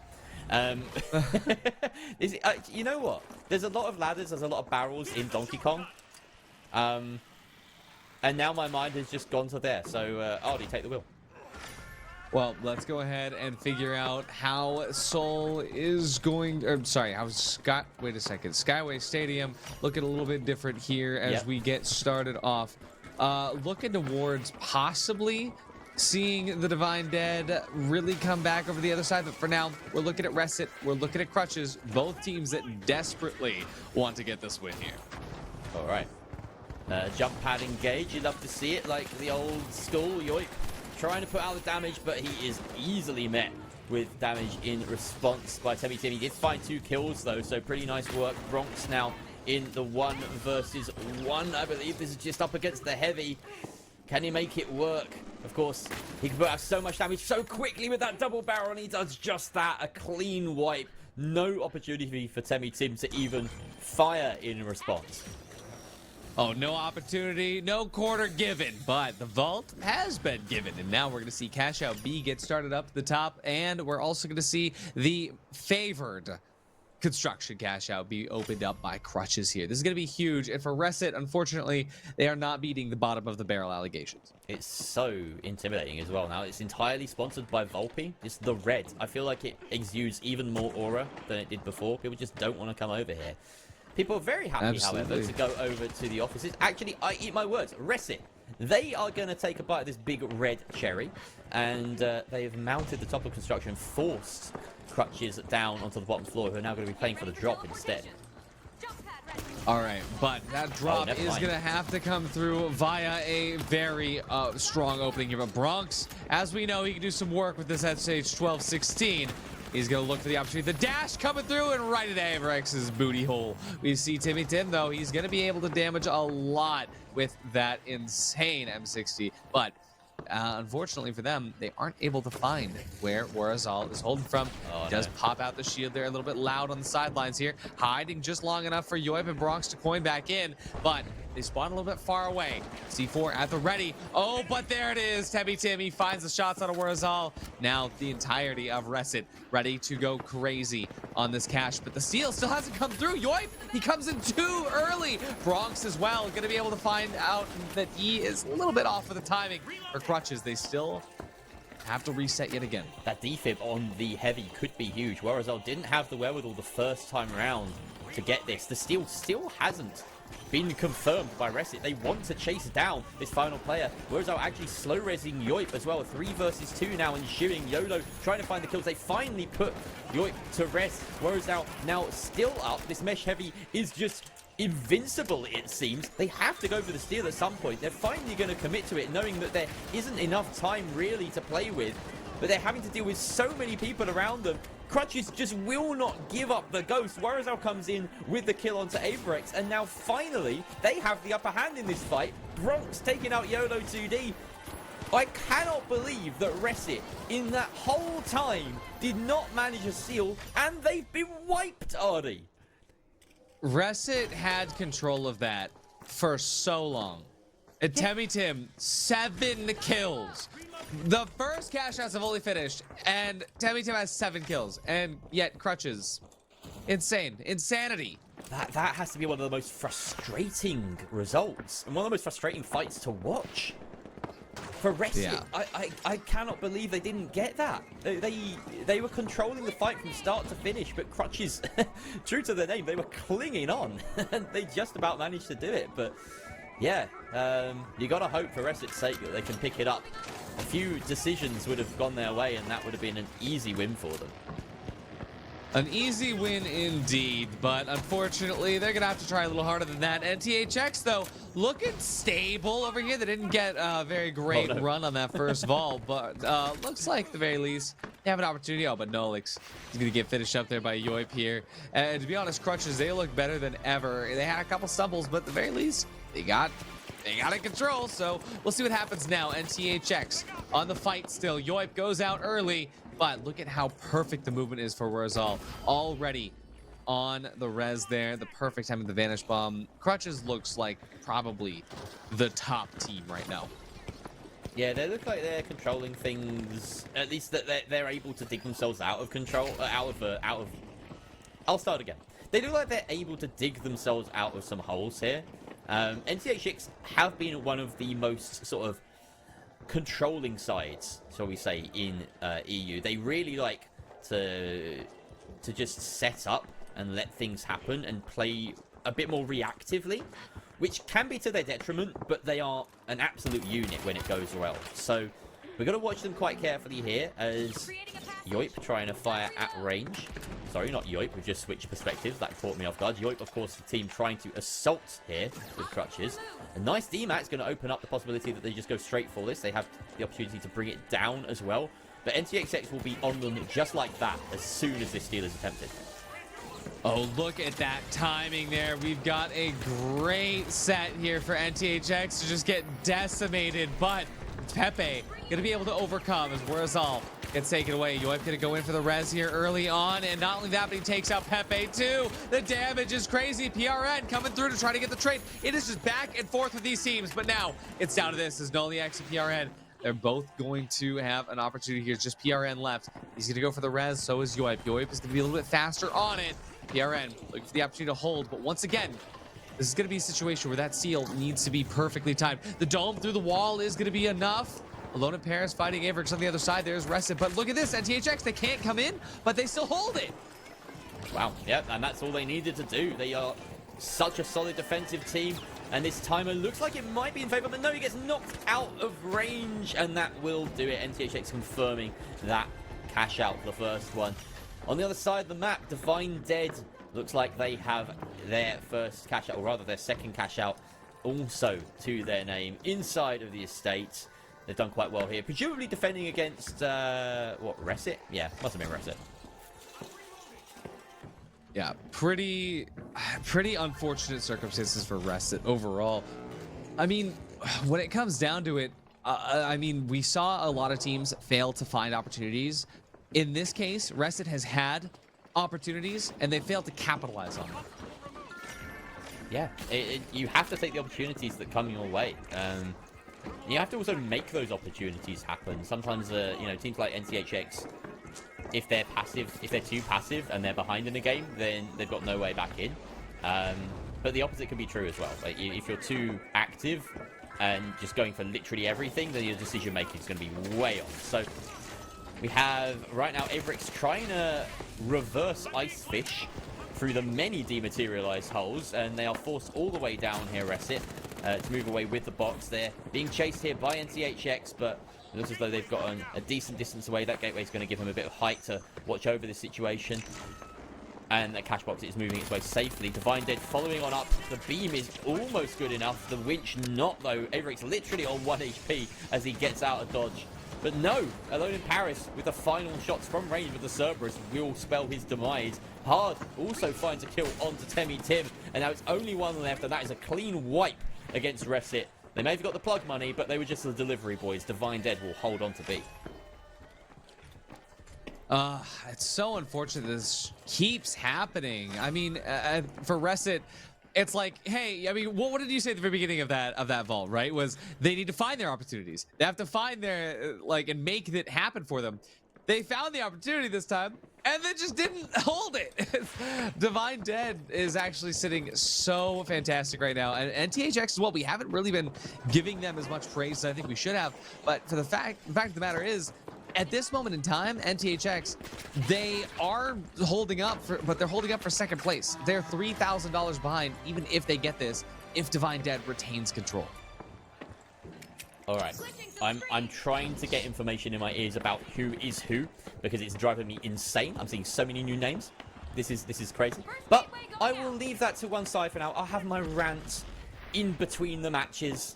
Okay. Don't you worry. Okay. Let's bring it back into the action. For the final 36 seconds, we still have one cash out in, or two cash outs in progress. It's brought down. They're going to attempt the steal, but the second DMAT won't be available. It's still lodged up through the roof. It's brought back up. A huge winch taking it right back up to the top floor. It means that now Crutches have to try and reposition. They're hunting for this first place finish. They get this steal. It will put them at least in second, and Bronx goes in for the shots, but he can't make it happen. There's the Turner bird taking out another, but the opportunity might have gone begging. Finds PRN. Oh, another kill. God. Unbelievable kills, but the cash out is bouncing, and they can't get the steal. It will be NGHX's. Divine Dead out in front. Wow. Wild. I genuinely cannot believe how insane this was, where from the very beginning, we had it all laid out, right? We had Divide Dead, we had THX, we had Crutches at the beginning. Crutches, after that second one, it just didn't work out that well. But I mean, to be honest, at THX, I'm very surprised at how well they recovered. But even with that, all their hard work, they were still $3,000 behind Divide Dead. And for Divide Dead, 20 kills on the board on top of that 100-point first place finish is going to be huge for them. And THX, we're looking at only 18 points on top of their second place points. And for NTHX, when you're on that cusp, is that enough?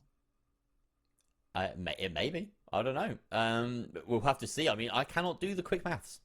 It's always a danger for casters to try and do maths on stream. And the maths involved with these standings is just really difficult. I mean, it's not difficult. It's just there's a lot of it. It's all just addition. But, you know, that's not hard maths. But there's so many numbers. I feel like Mason. It's like they're just streaming past me. So, yeah, I won't attempt it, RD. But absolutely, all the numbers are important. We don't need to. We know the numbers are important. That's the important thing. 100%. Now, I want to see as we get through to these next ones if we get some change-ups. Because it felt like for this first game, everybody played kind of safe, right? And Bronx, of course, go with the SH1900. That is kind of a crazy play these days, but it is so strong still. The shorty, the light shotgun, the double barrel at least, has still just been so impactful. And Bronx especially can make it work. Every week, he makes it work. So I don't think he'll change. But for some of the other teams, especially looking at Reset, do you think that they're going to change what they're doing? Or do you think they're going to try to double down and just maybe stick into a playstyle change more than anything? It's rough because we've seen, you know, it's rare that we get to sort of spectate Reset firsthand, and that first cash out fight seems to sum up their season for me so far. I don't think that they're a bad team at all by any stretch of the imagination. I don't think they're bad players either, but there's something about the decision-making process that just seems to work against them every time. It feels like a bad luck streak sometimes more than anything, but you know, there's only so far that you can blame luck. If it's a consistently, you know, if it's a consistent bad luck, you got to look at yourself and try and find out where that problem is. And you know, we only get a brief window into what's happening with this team, so the players will know better than we will. But it is something that I'd perhaps like to quiz them on. You know, ask them what it is that they think is going wrong for themselves, and how they think they can turn it around, whether that's working in game or not. It is a big question. A lot of big questions here, especially on Vegas, is going to be, is NTHX going to be at the top of their game? Because we know how much they love this map. Look to Divine Dead as well. A lot of different moving parts here, but Crutches taking this next fight. They are kind of unaware that Divine Dead is setting up to counter them, even though Crutches seem very confident on this chase. That said, though, actually, I don't know how set up Divine Dead really is. They're just trying to get this plug. You know, going over to the side. Is he going to be able to get it? The plug is going to come through. The DMAT doesn't get there in time, but here comes Yoip and Bronx to make their life very difficult here for Crutches. Yeah, and it is going to be a steal. Attempted, at least.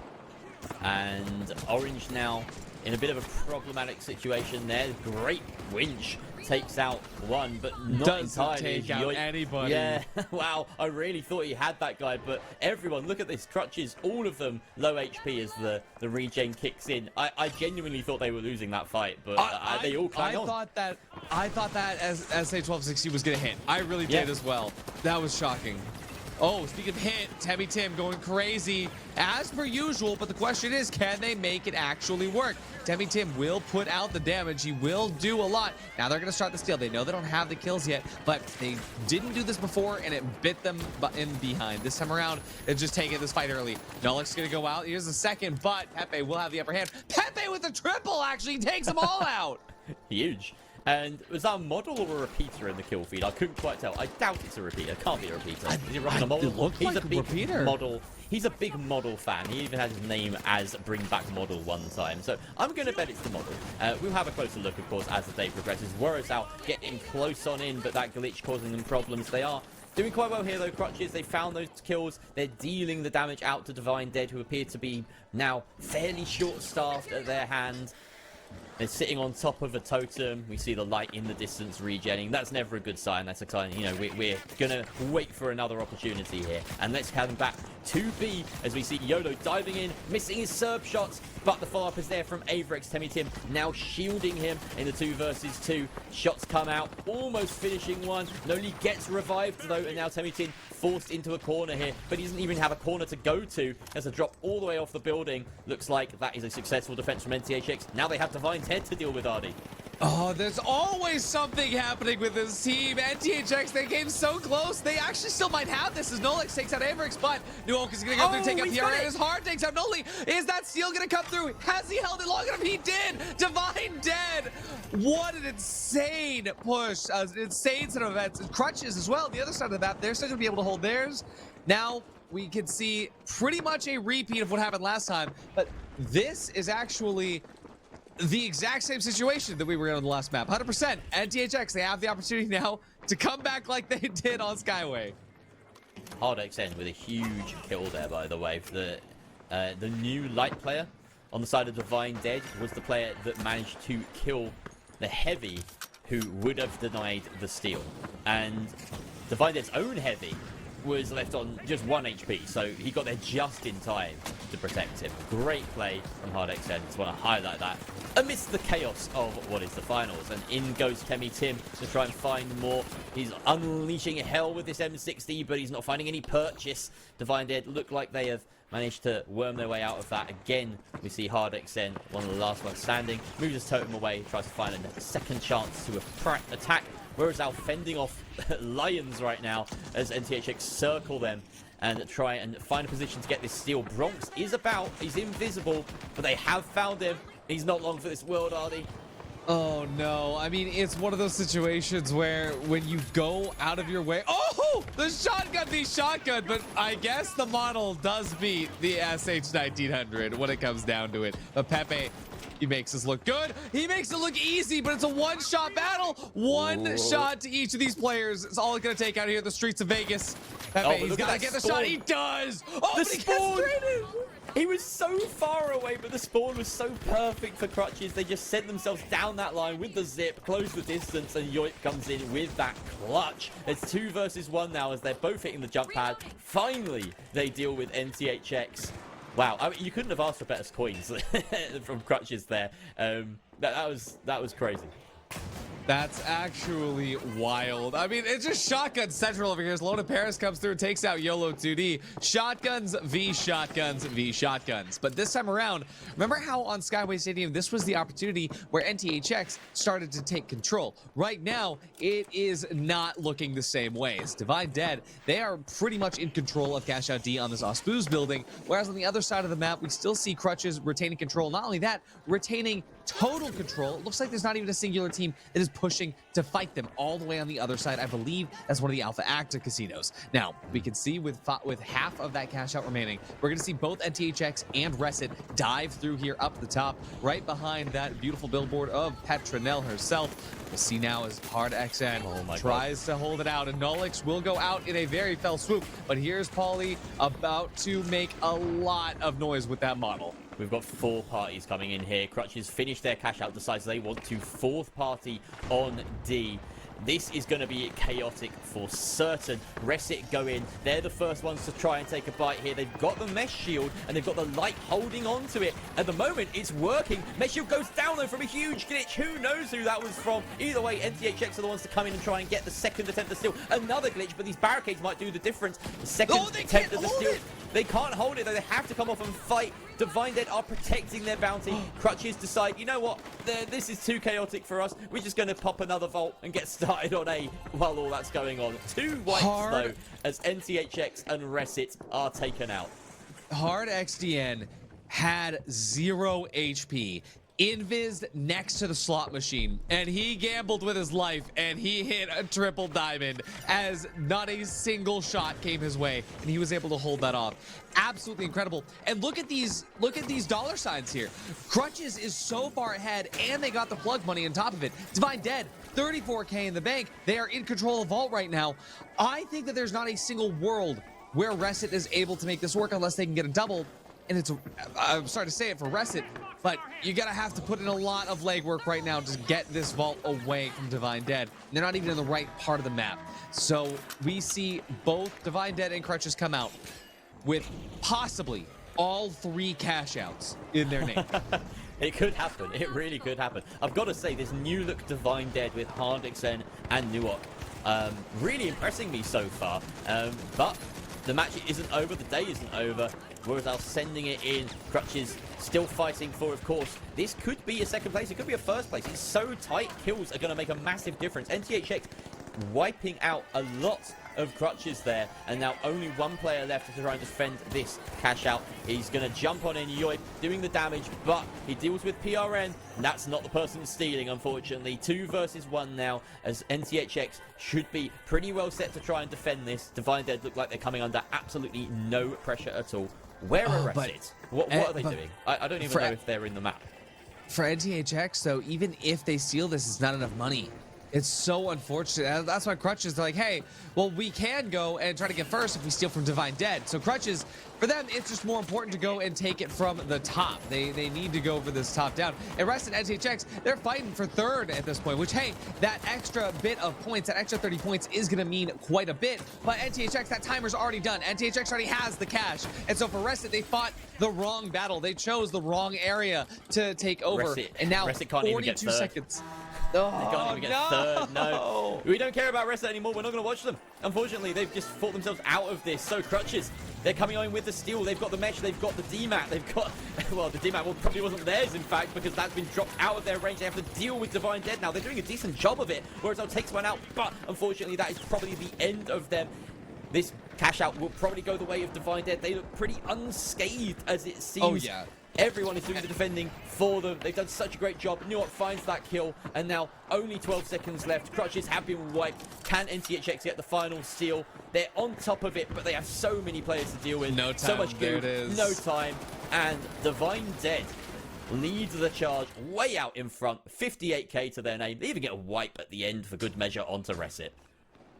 Wow. I mean, it looked so stable for Resit on the beginning of the first map, and then they just lost the opportunities. They started making the opportunities, they couldn't come through with it. And now on this map, I don't even know what happened. But for the winners here, to be completely honest, Divine Dead, they were on top of it the entire time. Hard XDN with 10 elims, just making the XP54 look so good. And Bronx with 5, that SH1900 that we've been talking about, it looked great.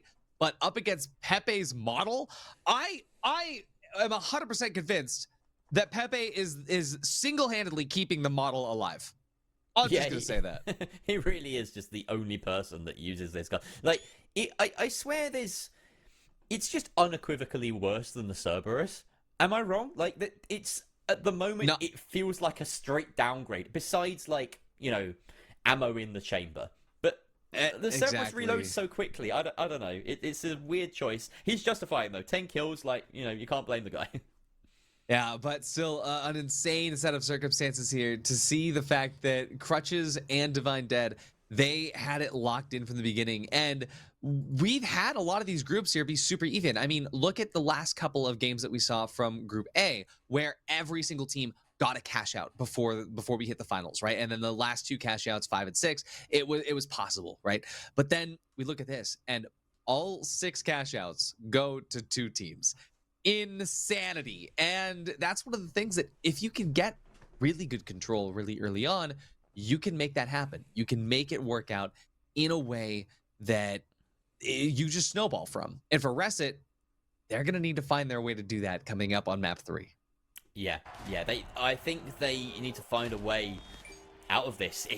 You don't want it to look embarrassing, right? That's the thing, is it affects your morale if you really can't turn it around. Resit are a team that essentially backfilled, right? They didn't quite make it through qualifiers, but there were some teams that were initially invited and they couldn't make it in the end. So Resit were a team that were slightly further down in the qualifying standings, that came in and filled that slot.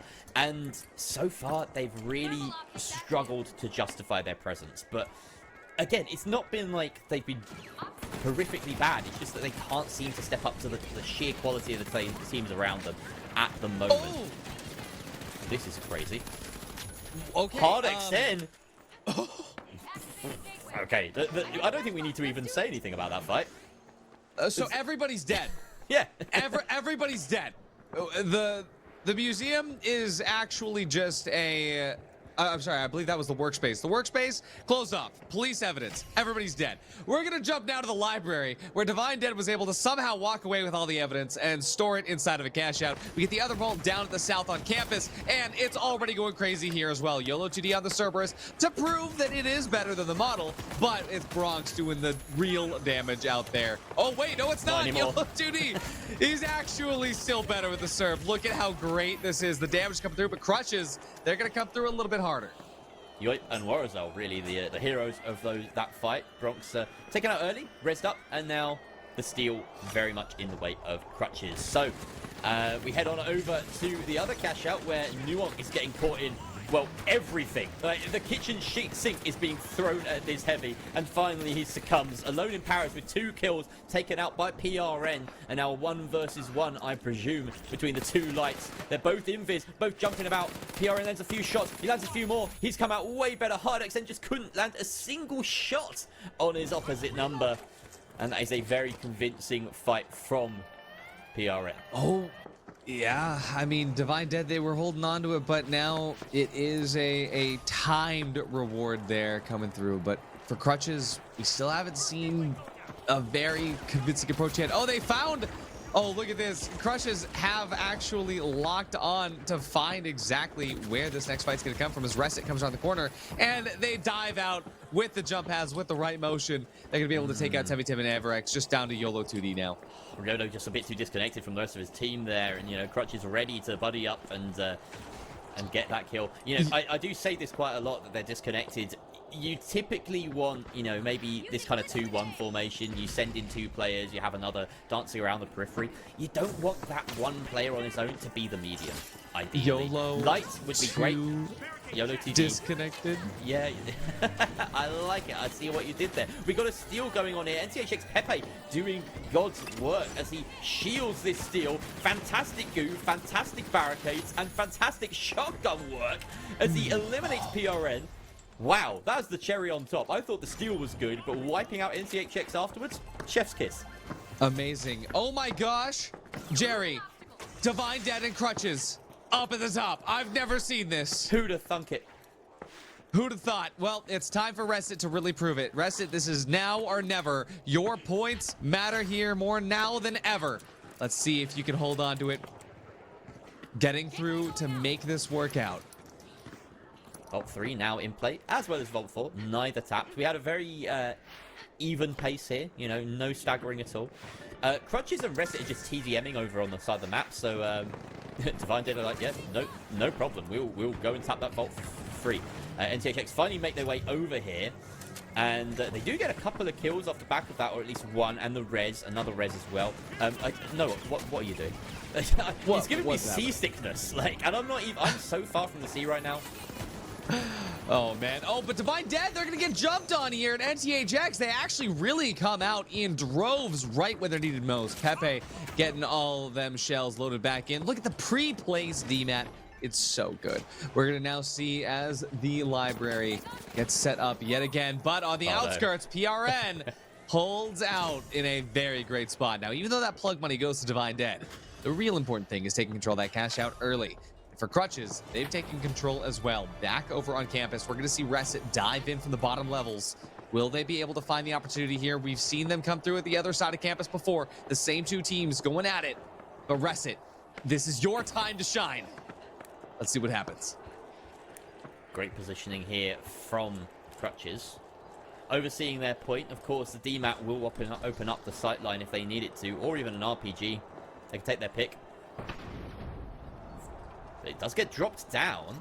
It's going to make it a little bit harder. They do decide to follow it a little bit, and that is the bait as Reset have re-engaged up top. Great jump pad, awesome maneuver. They're rewarded with a kill onto Bronx, and they're going to follow up with shots onto the players gathered around this dome. They find the second. This is an excellent execution from Reset. A rare spark of genius from them as they clean house. 3 versus no one, and this steal is all theirs. A rare spark of genius. Is I can't even compliment them crazy. without it being backhanded, man. Crazy.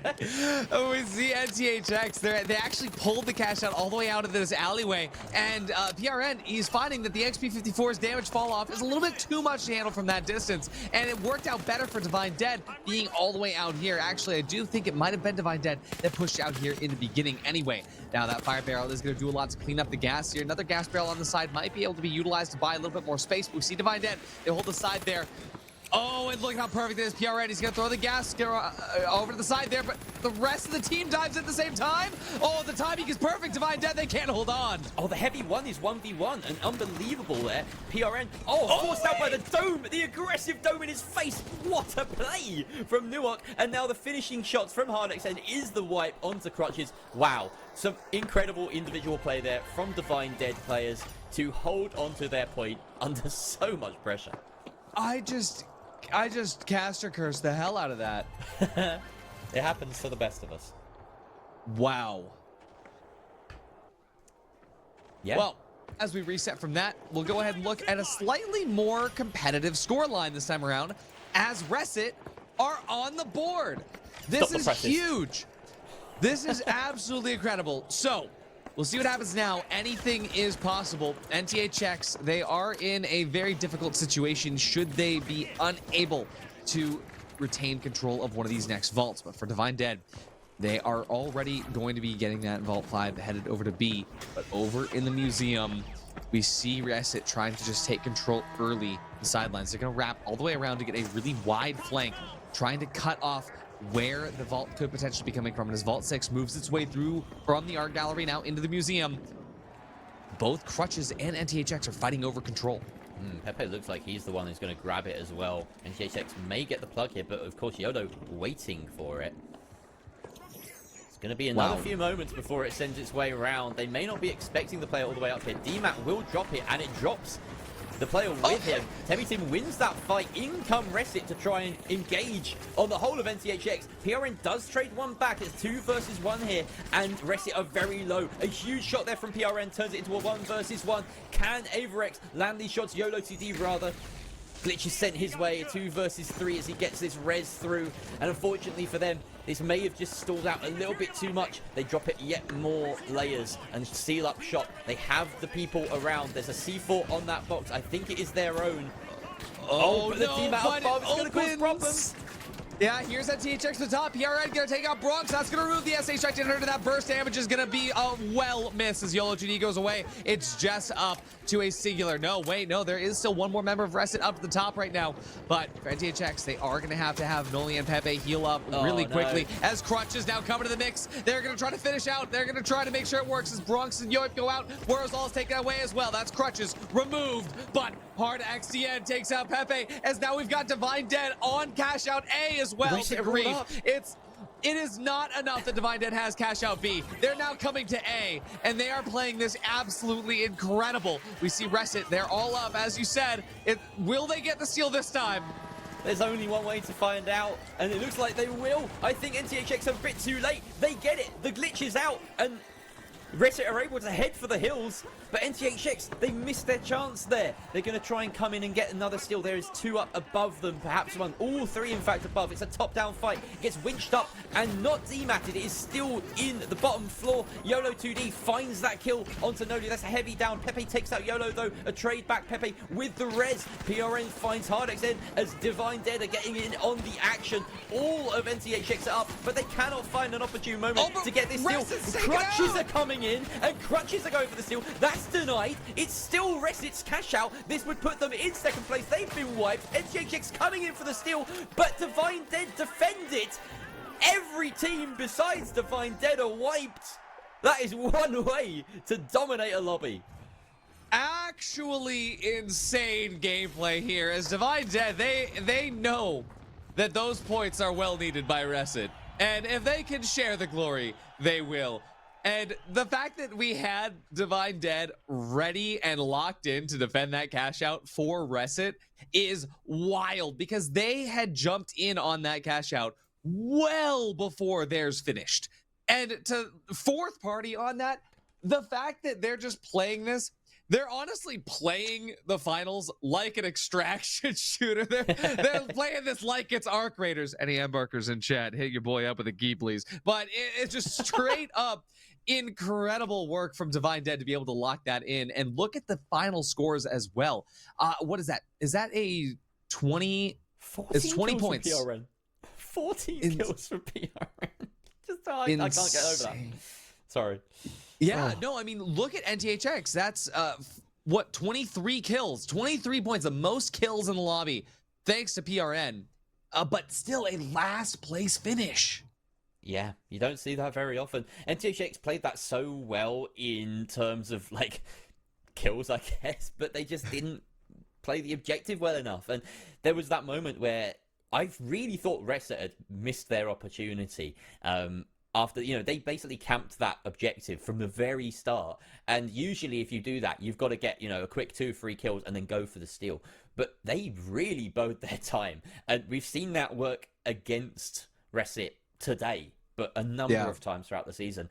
This time, I felt there was something about, in the middle of that game, they had that amazing play that I couldn't help but call genius. And maybe they're just playing with more confidence now. I don't know. It just seemed like there was a spark in them. They really unified and they really stuck together, and they won, second place in that game, but with some of the best play I've seen today. I agree wholeheartedly. I think they kind of heard me say, like, hey, it's all or nothing. It is now or never. And I think from that point, they just played, like you said, with confidence. They played with aggression, and instead of just waiting back, like, what if they respawn? None of that matters. Hold it, play the game, hit your shots. And for Reset, I think that was enough. I think that confidence was enough for them to be able to jump through and figure out what was needed. So now we're jumping into the final map of the day for EU. Don't forget that we have the NA Playday coming up at 8 p.m. EST, so stay tuned for that if you're interested in the NA matches. But for now, let's go ahead and take it all the way out to Bernal. Now, Divine Dead could do something that only Aimers Blue have managed to do this season and win 4 maps in a row. All of their maps in a single play day. It hasn't been done yet by anyone besides Aimers Blue, like I said. So we'll see if they can do it here on Bernal. First time we're seeing Bernal today. Yoip on the other side of the map seems to be going ham, but PRN is just as equal to it.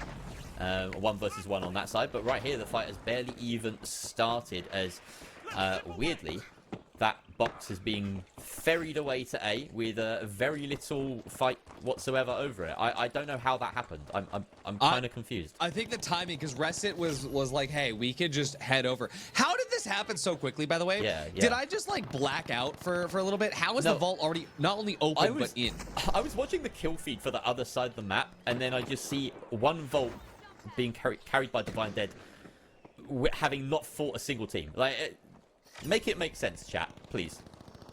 Genuinely, I am so confused. But we're going to go ahead and see that on these beautiful blue Isolt buildings, Divine Dead will be able to hold on quite well. As Nuok, with the SA-1216, which is somewhat of a gamble on this map, just holds it out. Temmie Tim trying to finish himself early off so that they could just all coin back in. But it's not a good opening for Reset. The timing on not only their spawn, but their approach, and then coming back, trying to get after with Divine Dead going around that, it was crazy. But we'll see them come back again. NTHX, though, in the midst of a fight with crutches, looks like NTHX has a pretty good grip on things. Yeah, speaking of grip, that lock bolt, I mean, Noli, the heavy on the side of NTHX, is really finding some high value lock bolts. And that just condemned crutches. Yoip is just lingering, waiting for the opportunity for his teammates to coin in. I don't think he's going to find that trophy. He doesn't want to move an inch lest his team have to wait even longer. We'll hop on over to the other cash out as Divine Dead defending their bounty. Reset going in close with their newfound confidence, their newfound... oh my god! Their newfound teamwork. That DMAT... oh no, sorry. I thought I was watching a double barrel there. That would have been sweet. DMAT into double barrel, but no, not needed. Instead, they get 3 kills. Glitch comes out from HardXN, who's the last one defending on the side of Divine Dead. He gives his position away, and they can go and close him down. But fortunately, he's a light. He's a little bit too wily. Divine Dead have since coined in. I feel as though, once again, we're watching a case of Reset maybe missing an opportunity there. They have the mesh shield. They probably could have gone for a steal. Yeah, I mean, looking at Divine Dead, they're really holding onto this well. And Reset, they just try to come in at all the wrong moments. They have no idea that Hard XDN has that cross angle. Not only that, but just the damage that's coming through from the shotguns that Divine Dead is holding onto. It's just too good of a hold. We check back in on NTHX versus Crutches. And Crutches, they're dealing damage. Now 2 members of NTHX are out, but Noli, he's able to hold it on. Wait, what? Noli! What? Okay. That was not allowed. Noli turned up, he's like, I see all 3 of you. You pesky little goblins. I will not allow you to steal from me. Nobody shot him? No, apparently not. Apparently they were, I think they were just trying to body block. And they did that, I suppose. It's just that he had enough bullets to deal with all 3 of them. So, I guess that's what the Lewis gun brings, you know? Yeah, Crutches won't be making that mistake again. What is happening? I mean, you know what? This is the win we needed from NTHX. We're looking at Divine Dead as well as Cash Out C gets started. Vault 4 gets procced, and Crutches, well, they're a little bit upset that they did not get that proc money, but they are going to be sending some RPGs their way. And for NTHX, that damage might be a little bit too much. Noli tries to dive away. 36 HP. He gets through, but being chased out. Warazal goes out early. The res coming in from Yoip here. Bronx gets taken away by PRN, but Warazal, Yoip, they're both down to 1 HP. Will the finish come through? Yoip goes out. Warazal goes out, and that's going to be NTHX in control. PRN once again racking up the kills. I'd love to see a quick flash of the scoreboard, just see what his tally is right now. I feel like he's been on top of things. 9 kills, and we're not even plugging the second vault. This is unbelievable stuff from this Light, who I've only just discovered today. I kid you not, this is the first time I've seen him. Hugely impressed by him. I mean, he has done quite a bit of work to... Yeah, stuff. Cash Out D. Stuff at Cash Out D. Stuff happening. Stuff happening. Let's see. Intruder alert. YOLO 2D finds a kill. He's dead. Temmie Tim last alive. No, sorry. Yep, Temmie Tim last alive. There we go. That's the wipe. Okay, cool. Now we can head back over because this deal is going to go through very successfully. We're going to see if Crutches can take C. They've got plenty of time to do so. The question is what angle they go. Oh yeah, NTHX holding out super strong right now.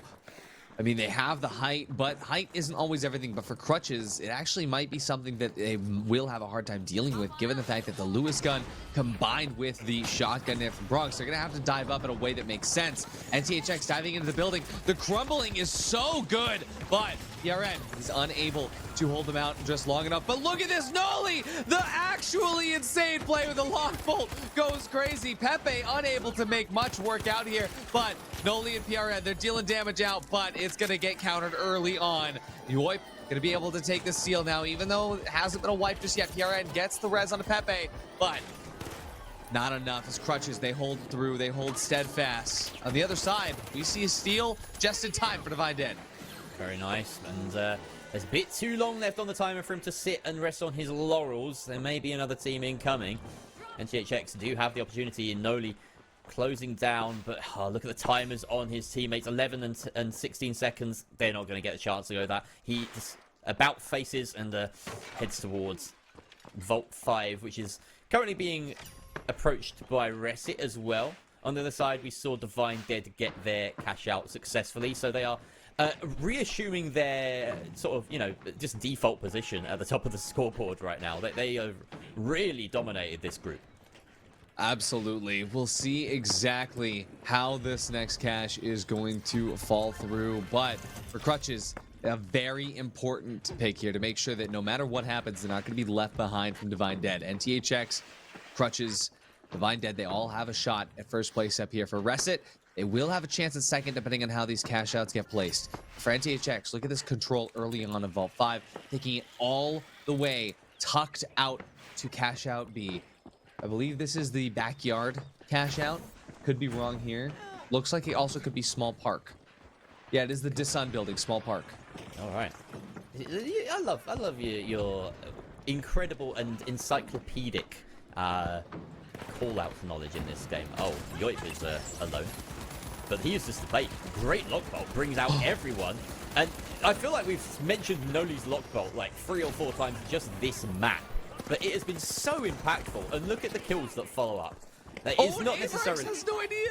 He has no idea. That's a wipe again on Reset. Wow. Yeah, I have not seen more effective lockbolt plays back-to-back in a very long time. I don't think ever, in fact. It's so hard to get that timing right, especially if it's not reloaded and you try to pull it out in a fight. But the fact that he's able to just get the quick switch, get it out in the middle of the fight, a lot of these players, that mechanical skill to be able to use your gadgets mid-fight, make it seem like there's no gaps with your shooting, with your damage output. That's what makes these players at the pro level. And we're gonna see now the other timing that comes into this, where we've got Divine Dead ready to jump in. They can go for crutches, they could go for NTHX. To be honest, it's better for them to go to NTHX to guarantee that first place finish. But Reset is also there as well. They want to take the correct fight at the correct time. Divine Dead need a steal here to put themselves in first place again. And it's just a case of which one they want to go to. They're very split right now. And in fact, the call is probably from Alone in Paris. He can hear Reset heading the other way. So they're going to go to B instead, try and take down NTHX. So we're going to have 2 final minute cash outs to go. A will be finished just ever so slightly before. What am I looking at? What? This is what's known as a horrible decision. As we can see, the path's gonna come through. Reset dives in, but the damage is mitigated by the dome shield. Gas gonna pop through to make sure the crushes have a perfect hold on to cash out A for now. We can see YOLO 2D getting ready to dive through. They have the Cerberus, which can deal with the gas, thankfully, but they still need to be putting themselves into a position to actually get the steal in a timely manner. But they take out Bronx. It's gonna be a huge opening. Now, for the rest of Crutches, where's this damage gonna come through? As Yoip goes away, it's just down to 1 member of Crutches, but they have to deal with this gas. They have to deal with the steal. The gas takes out Averex. Temmie Tim still needs to find the shots. He finds the shots to Wurzel, but there's more gas, and it looks like Reset can't hold it. Crutches, they're gonna be able to come out on top. The gas was too much to deal with. We jump back over to Cash Out B, and we're looking at Divine Dead holding through, but they get the kills, but it's not enough. And THX, they get the final cash out of Divine Dead. They are dethroned from the top. Not a full 4 top finish here. It's NTHX with the last cash out to actually maintain standings and get a much needed first place finish. Unbelievable. That chaotic end. I rarely do this live on stream, Ardy. Well done. Well done you for commentating that. You did 2 back-to-back play-by-plays right at the end and nailed every word. Yeah. Wow, Divine Dead dethroned. You said it best in the heat of the moment.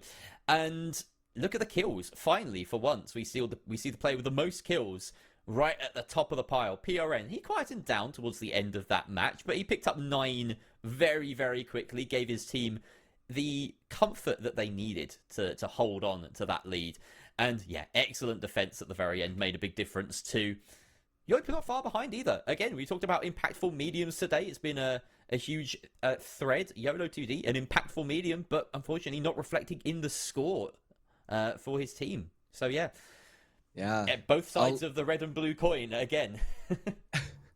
A lot of different things coming through, and it's just, Reset, they have shown us that they have passion, they have the energy to make this work, and when it works out for them, it works out well, and it's not close either.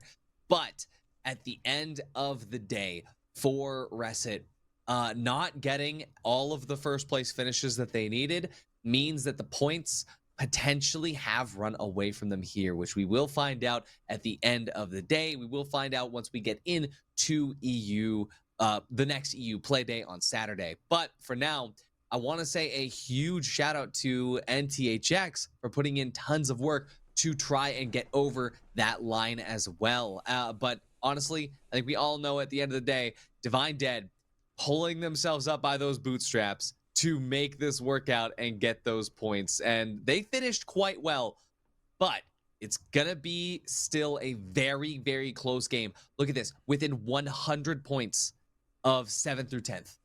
Wild. Yeah, they will definitely have closed that gap. I'm assuming that this is up to date, and yeah, it's fully up to date.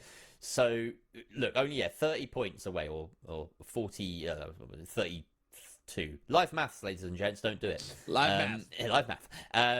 So yeah, really, really good surge there from NTHX. Another day like that, and they might find themselves up into that yellow zone, which is huge. You know, that means you get to skip a bit of a stage in the playoffs bracket. So you really want to get out of the red if you can afford to. I've got to say, the new look Divine Dead impressing me as well, right? They had such a good day. 3 straight wins. Nuok and Hard XN in particular, the light player, just really impressed me. And yeah, I think they saw that they were having a bit of a rough time before the split. They've made these changes, and it has impacted them positively. Hey, speaking of impacting people positively, Jerry, I've got some good news for everybody in chat. We're giving away 1,000 multi-bucks for the finals. And all you have to do, my beautiful, beautiful chatters, is type the word of the day, and our special, amazing AI analysis bots will pick the best person who deserves it. So, the word of the day, all you got to do is type it correctly, and we are going to be counting correct capitalization. It's 2 words. It's Arc Raiders, the new game by Embark Studios. Not sponsored, by the way, but I could be if you give me a key. Any Embarkers in chat. But Arc Raiders is going to be the word of the day. Well, the words of the day. Just type it in correctly with capitalization of both words, and our bot will actually select you for the giveaway of 1,000 multi-bucks within the next few minutes. I like the word embarkers. Implies that they're dogs and they go around woofing. Embarking, is that a verb? I guess it might be, you know. Yeah, shout out to anyone that is watching over from Embark. We love you folks. You've given us a great game to watch, to commentate, to play. It's just a joy doing this, and we're doing it all for fun right here. So yeah, your love is very much appreciated. Do we have our decision made? Do we have our chatters? Oh, actually, there's a bit of a delay, isn't there? Of course. So I have to stall for longer. First of all, yeah. More but promo. check this out.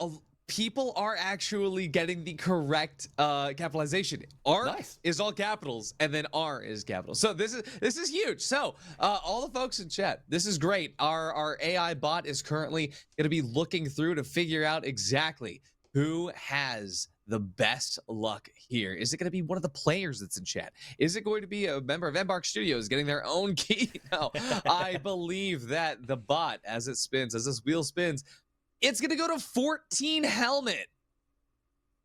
What a weird name. Congratulations to 14 Helmet for winning this giveaway. So 1,000 multi-bucks on their way to you, good sir or madam or whatever you identify as. So congratulations. We have come to the end of our EU Playday, Ardy. It's been an absolute joy. We got to see a very exciting Group C with the lower ranked teams, some of them really taking the opportunity to shine. My mind just cast back to that Cis Horizon map, the best I've ever seen Resit look. Some really joyous moments there. And then, you know, the surprises of Group A and Group B, seeing both aimers really sink down. They kept hold of their first and second place spot, but that gap has definitely narrowed for the green zone. Yeah, it is definitely going to be a fight for those just bottom few spots there. So, I mean, everybody here, if you have no plans on Saturday, you have them now to tune in for that final play day. And hey, if you don't have plans on Saturday, well, then you probably don't have plans tonight at 8 p.m. EST. So make sure you tune in for the NA Regional Playday number 7 for NA. And yeah, that's been it. Jerry, thank you so much for spending the day with me. Burrita, huge shout out to you. Everybody, thank you so much for being here. Thank you for spending your time. And without any further ado, Jerry, anything last to say? No, bye.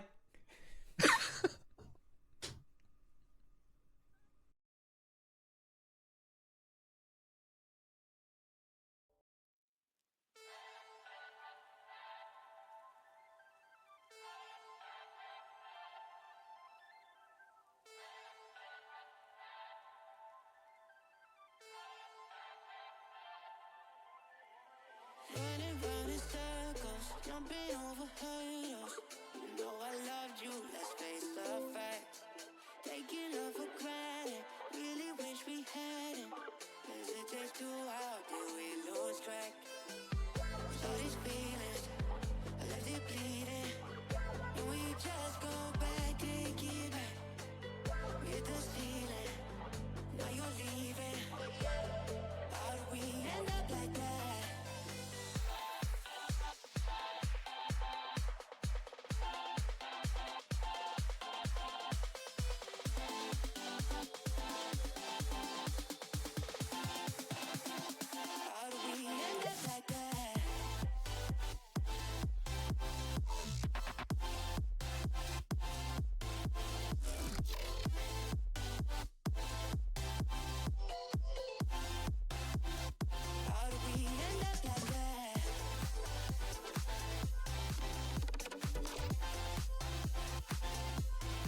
can hear you hurting, trying to put the work in. Turn a blind eye, step over cracks. That's the risk we taking. Love can be mistaken, but a fight hope it doesn't last. With all these feelings, I left it bleeding, and we just go back, take it back. We hit the ceiling, now you're leaving. How do we end up like that?